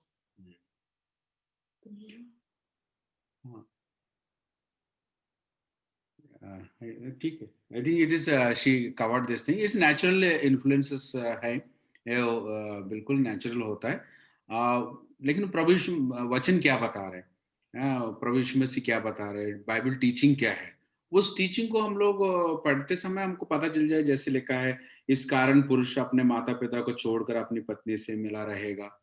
सो हम बाइबल के वचन में जाना है। कुछ इमोशंस कहीं स्ट्रांग हो जाता है, कोई वीक होता है, उस इमोशन, जैसे हम कहते हैं एक इमोशनल कोएफिशिएंट को भी हमको ध्यान रखना पड़ेगा। अपनी इमोशंस को कंट्रोल करना है, परमेश्वर क्या बता रहा है वो इम्पोर्टेंट है। तो ऐसे नहीं है हमारा वाइफ पेरेंट्स को बहुत मानती है, हस्बैंड को कोई जरूरत नहीं, ऐसा नहीं होता है। हस्बैंड के अपने पेरेंट्स के याद आते हैं। I remember many times I remember my father. So it is all the emotional thing, attachments. तो इसको हम लोग प्रभु यीशु मसीह क्या बता रहे हैं, वाइफ एंड हस्बैंड के साथ रहना है और एक स्पिरिचुअल यूनियन है, एंड इस यूनियन में communication, and we experience God's power and God's love and God's guidance, so that makes us strong, है ना। सो वो जो कमी है वो पूरी हो जाएंगे। थैंक यू भैया, thank you. Neeraj, you can ask somebody to pray, ending prayer, and after that we will continue. So those who want to ask question, Bhaiya and Didi is with us. for some more time. So over to Neeraj. Sudhakar Bhaiya want to ask some question. I'm not. I don't want to ask any question. I just really appreciate this topic actually, which is very very important. And Sylvester भैया and दीदी को बहुत thank you. ये मैं सोच रहा था जब आपका अटेंड कर रहा था, थोड़ा मैं 15 मिनट वेस्ट भी हो गया क्योंकि हम पुराने लिंक पे चले गए थे, ओपन नहीं हो रहा. फिर थ्रू ने बताया कि नया लिंक है, तो खैर एनीवे समझ में आ गया था आपका. पर मैं जहाँ भी काम कर रहा हूँ, अभी मैंने अपना जॉब चेंज करके FI में मैं ऐसा था. अभी मैं यहाँ पे क्लब में हूँ जहाँ मैरिड कपल भी हैं, स्टूडेंट भी हैं, बॉयज भी हैं, गर्ल्स भी है. This is very important. और मैं फॉरेन में भी जब जाता हूँ तो देखता हूँ कि रिलेशनशिप इतने ब्रेक हो रहे हैं, इतने टूट रहे हैं, हमारे इंडिया में और अब्रॉड में भी. तो ये हम USI की बाउंड्री तक ही सिर्फ इस टॉपिक को ना ले जाए. माय सजेशन कि this is very very much needed. तो हम अपने किसी भी चर्च में जाते हैं, कहीं पे भी जाते हैं, इन चीजों को हम लोग बहुत इन्फ्लुएंस करें, क्योंकि ये बहुत अंत का समय है. लोग के रिलेशनशिप टूट रहे हैं, लोग परेशान हैं, अच्छे अच्छे मसीह परिवार बिखर गए. तो इस तरीके के टॉपिक को जितने हम USI वाले ग्रेजुएट्स हैं, ये कोशिश करें कि अपने चर्चेस में बहुतायत से इन टॉपिक्स को हम कवर करें, ताकि बहुत से फैमिली जो ब्रोकन फैमिली है वो प्रभु के लिए बचाए जा सके. Thank you, Sudhakar. You are right. It's very much needed. चाहे मैं फॉरेन में गया, जो इंडिया में मतलब इवन हमारे इंस्टीट्यूशन में मैरिड कपल भी पढ़ रहे हैं, बॉयज और गर्ल्स. तो हम देखते हैं कि हम स्पिरिचुअली कितने भी स्ट्रांग है, लेकिन यदि डीप डाउन इस रिलेशनशिप में नहीं है, कभी हम मदर इन लॉ को निग्लेक्ट कर रहे हैं, कभी फादर इन लॉ को. तो मैं हमेशा बच्चों से कहता हूँ, if you respect God you should respect your old parents also. तभी आपका जो ट्रायंगुलर वाली चीज है, which is very very important, कि जहां हम ट्रायंगुलर को कहते हैं पिता पुत्र पवित्र आत्मा, उस तरीके से हमारे रिलेशनशिप हस्बैंड वाइफ एंड प्रभु के साथ स्ट्रांग तभी हो पाएगा जब हम इन सारे बाइबल के जो आपने सिद्धांत बताए हैं, इनको हम फॉलो करते जाएं. तो शैतान घुसने की कोशिश करेगा, लेकिन हम उनको तोड़ते जाएंगे और हम लोगों को विजय प्राप्त कराते जाएंगे. क्लोजिंग प्रेयर के Thank you, भैया. साथ कंटिन्यू करें. मैं ललित भैया से रिक्वेस्ट करूंगा कि भैया आप क्लोजिंग प्रेयर में हमारी अगुवाई करें. जी. हाँ जी, मैं क्लोजिंग प्रेयर में करूंगा. Am I audible to each one of you? जी जी. परमेश्वर, एक बार फिर आपके नाम से, आपके दिए हुए समय से हम आपका अपना कुछ अंश आपको देते हैं. परमेश्वर, आपका धन्यवाद देते हैं इस फैमिली रिट्रीट के लिए, परमेश्वर फैमिली गेट टुगेदर के लिए. और परमेश्वर, आपके नाम से जो परमेश्वर डिफरेंट टॉपिक्स हम लोग ले रहे हैं फैमिलीज के लिए, इसका आपका धन्यवाद देते हैं. और हम ऐसा विश्वास करते हैं कि आप हमारे बीच होते हैं और अपने वचनों को अपने तरीके से परमेश्वर हमारे रिसोर्स पर्सन के थ्रू आप हमसे डायरेक्टली बात करते हैं परमेश्वर. और सारी भलाइयों के लिए हम आपका धन्यवाद देते हैं. यहाँ 2 और 3 नहीं, लेकिन 2 और 3 से ज्यादा परमेश्वर परिवार आपके साथ जुड़े हैं, तो उनमें पाए जाने वाले सारे फैमिली मेंबर्स आपके साथ जुड़े हैं. आपने कहा जहाँ 2 और 3 मेरे नाम से जुड़ते हैं, मैं हमेशा मांगता सुनता हूँ. तो परमेश्वर, हम आपसे मांगते हैं, हम आपसे विनती प्रार्थना करते हैं कि परमेश्वर जो फैमिली की परमेश्वर जो भी प्रॉब्लम्स होती हैं परमेश्वर, और जो भी ऑल्टर होता है परमेश्वर, हम उसको आपके वचनों के द्वारा और आपके दासों के द्वारा दिए गए संदेशों के से रिफ्रेश होकर परमेश्वर बाकी की लाइफ जीने पाए, ताकि ना केवल हम लेकिन हमारे आगे के बच्चे संतान वो सब आपको अच्छे से जानने पाए. आप दया करें. सारी बातों को आपके हाथों में सौंप देते हैं. इन बची हुए दिनों को जो इन मीटिंग्स के हैं परमेश्वर, वो आप अपने हाथों में लीजिए. शैतान के सारे कामों को परमेश्वर आप विफल कर दें. परमेश्वर, आप दया करें. अपने रिसोर्स पर्सन जो आज के हैं, डॉक्टर सिल्वेस्टर प्रकाश और मैडम विनीता प्रकाश, उनके लिए भी आपका धन्यवाद देते हैं. और भाई के फैमिली के लिए हम प्रार्थना करते हैं. और जो परमेश्वर ऑर्गेनाइजर्स हैं उनके लिए परमेश्वर, और किसी भी तरह के टेक्निकल फॉल्ट्स परमेश्वर आने वाले दिनों में ना होने दे. परमेश्वर, आप दया करें. अब तक आपने मीटिंग को स्मूथ रंग्स में चलाया. आपका धन्यवाद हो. सारी बातों को आपके हाथों में सौंप देते हैं. इस प्रार्थना को प्रभु यीशु मसीह के नाम से मांगते हैं. सुने और ग्रहण करें. आमीन. Amen. Amen. Thank you भैया. Thank you very much. Praise the Lord. Thank you so much, Bhaiya. Thank you. Now we can ask some announcement.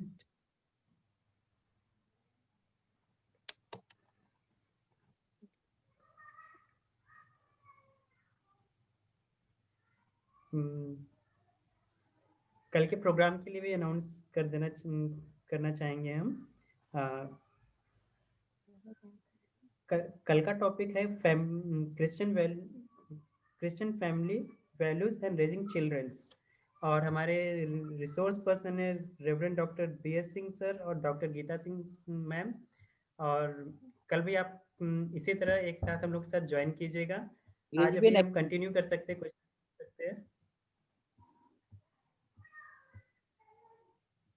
Next week we will meet.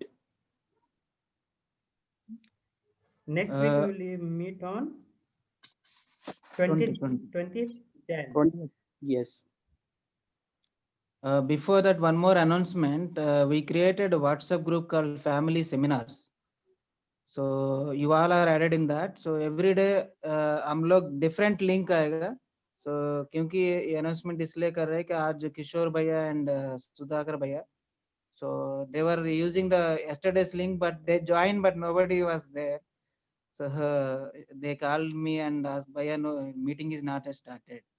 So then I said, every day is different link. So please follow the WhatsApp group. So we are posting there. Okay. Thank you. Thank you. Now we can continue informal discussion. Sylvester Bhaiya and Didi with us. So if anybody want to ask any questions or doubts, so you can ask. You can open your video also. So behalf of Agra EGF, we once again thank Sylvester Bhaiya and Didi for giving their valuable time to share so many things with us. So most of the participants are young and young participants. We got much guidance from you. बहुत बहुत धन्यवाद भैया. Thank you. Thank you. So we'll close it, है ना? If anybody want to ask any questions, we can continue for maybe 10 minutes. Okay. It is informal fellowship भैया. हाँ, ठीक है. Thank you. So भैया मेरा क्वेश्चन है। हाँ भैया, praise the Lord भैया, pastor. Praise the Lord, Vinita दीदी and Sylvester भैया. Happy New Year. आपका तबीयत ठीक है? हाँ, प्रभु का अनुग्रह भाई. हाँ, थैंक यू वेरी मच. अच्छा लगा देखने में. हाँ, इनफॉर्मल कर रहे हैं ना. आपका नाम देखा था मैं. जी.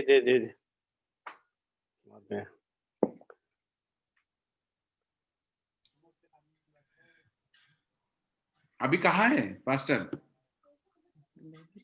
अभी गाजियाबाद में. गाजियाबाद में ना. हाँ. जी. तो चर्च ऑनलाइन चल रहा होगा? नहीं, अभी तो स्टार्ट हो गया. ऑफलाइन है. ऑफलाइन है. हमारा ऑफलाइन है, बट 100 पीपल आते हैं बस. जी. सेंट्रल मेथोडिस्ट चर्च है ना, MCA. जी. MCA का है. जी. Thank you. हाँ, नाइस मीटिंग यू. आपका चर्च में ये टीचिंग्स होते हैं, फैमिली टीचिंग्स, sermons? जी. कभी मैं रखता हूँ प्रोग्राम्स, है ना, शॉर्ट प्रोग्राम ऐसे मंसूरी में, मेरठ में, और जहाँ रहा मैं जी भैया देखता हूँ, कोशिश करता हूँ अपने ग्रेजुएट्स, स्टाफ और सबको यूज करके. सो कलीसिया में बहुत जरूरी है. इतना वो प्रीचिंग हो नहीं पाता है ना, फैमिली रिलेशंस हो या ये फैमिली प्रेयर के बारे में बोलते हैं एक सेंटेंस, बट वो टीचिंग होने से वो चर्च भी स्ट्रांग होता है. हम लोग भी हमें मौका मिलता है लेंट मीटिंग्स में, जब हम थोड़ा बहुत बोल देते हैं.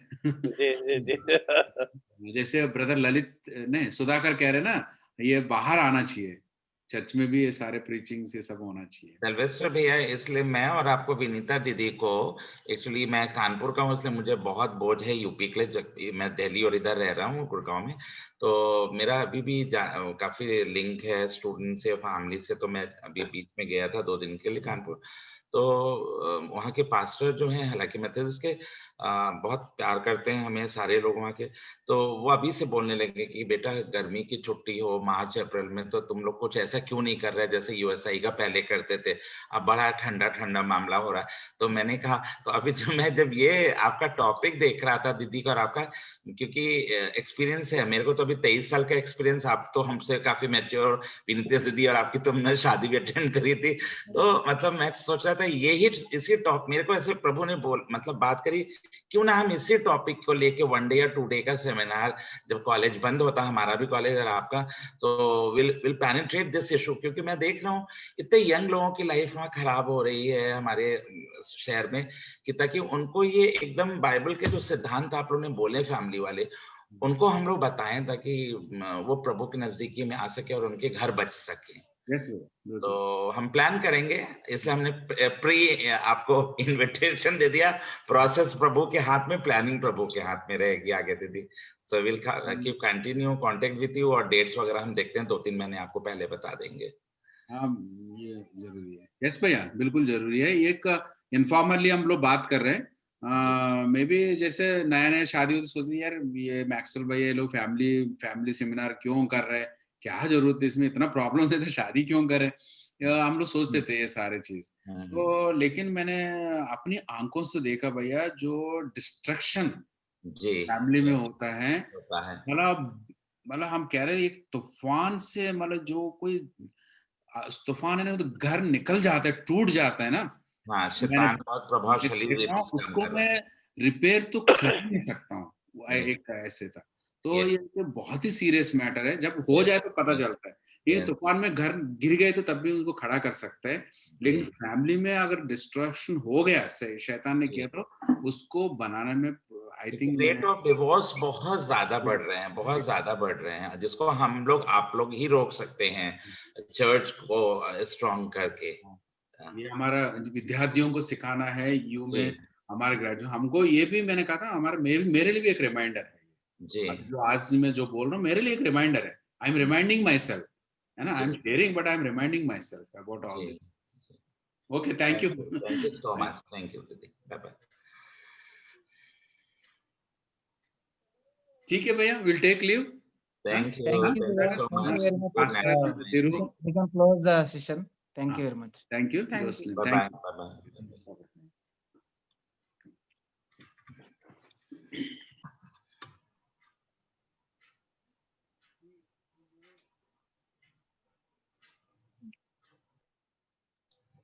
Thank you, Agra EGF Organizer Committee, for touching such a nice topics.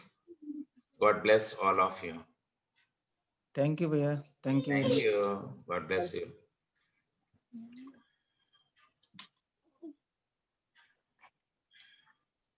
Thank you, Bhaiya.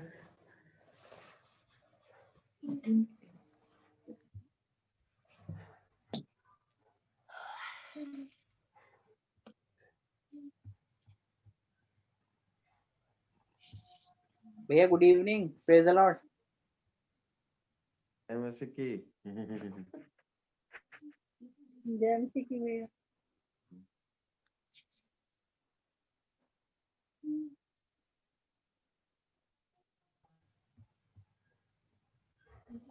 जयमसी की जोशलिन, जयमसी की शालीन सिस्टर, जयमसी यार की भैया। सुमित तुम कैसे आगरा इजिप्ट के हो गए हो यार।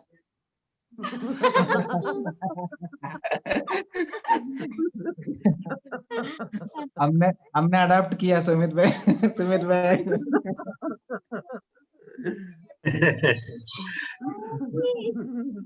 मुंबई मुंबई मुंबई मुंबई मुंबई मुंबई। Thank you भैया, सुमित भैया, for joining Agra EGF. Thank you भैया, thank you.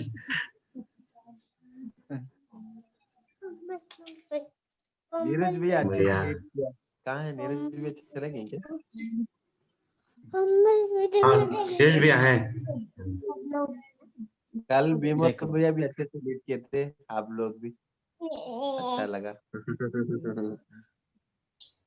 श्रेयस देखो, श्रेयस भैया जय मसीह की। भैया जय मसीह की, मैंने बोला था आपने सुना नहीं। Okay, sorry.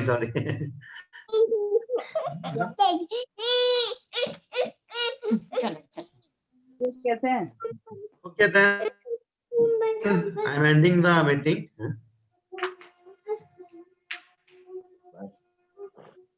एंड कर दूं मीटिंग या अभी? कर दीजिए भैया, कर दीजिए। Okay Okay. Bye bye. Okay. Bye.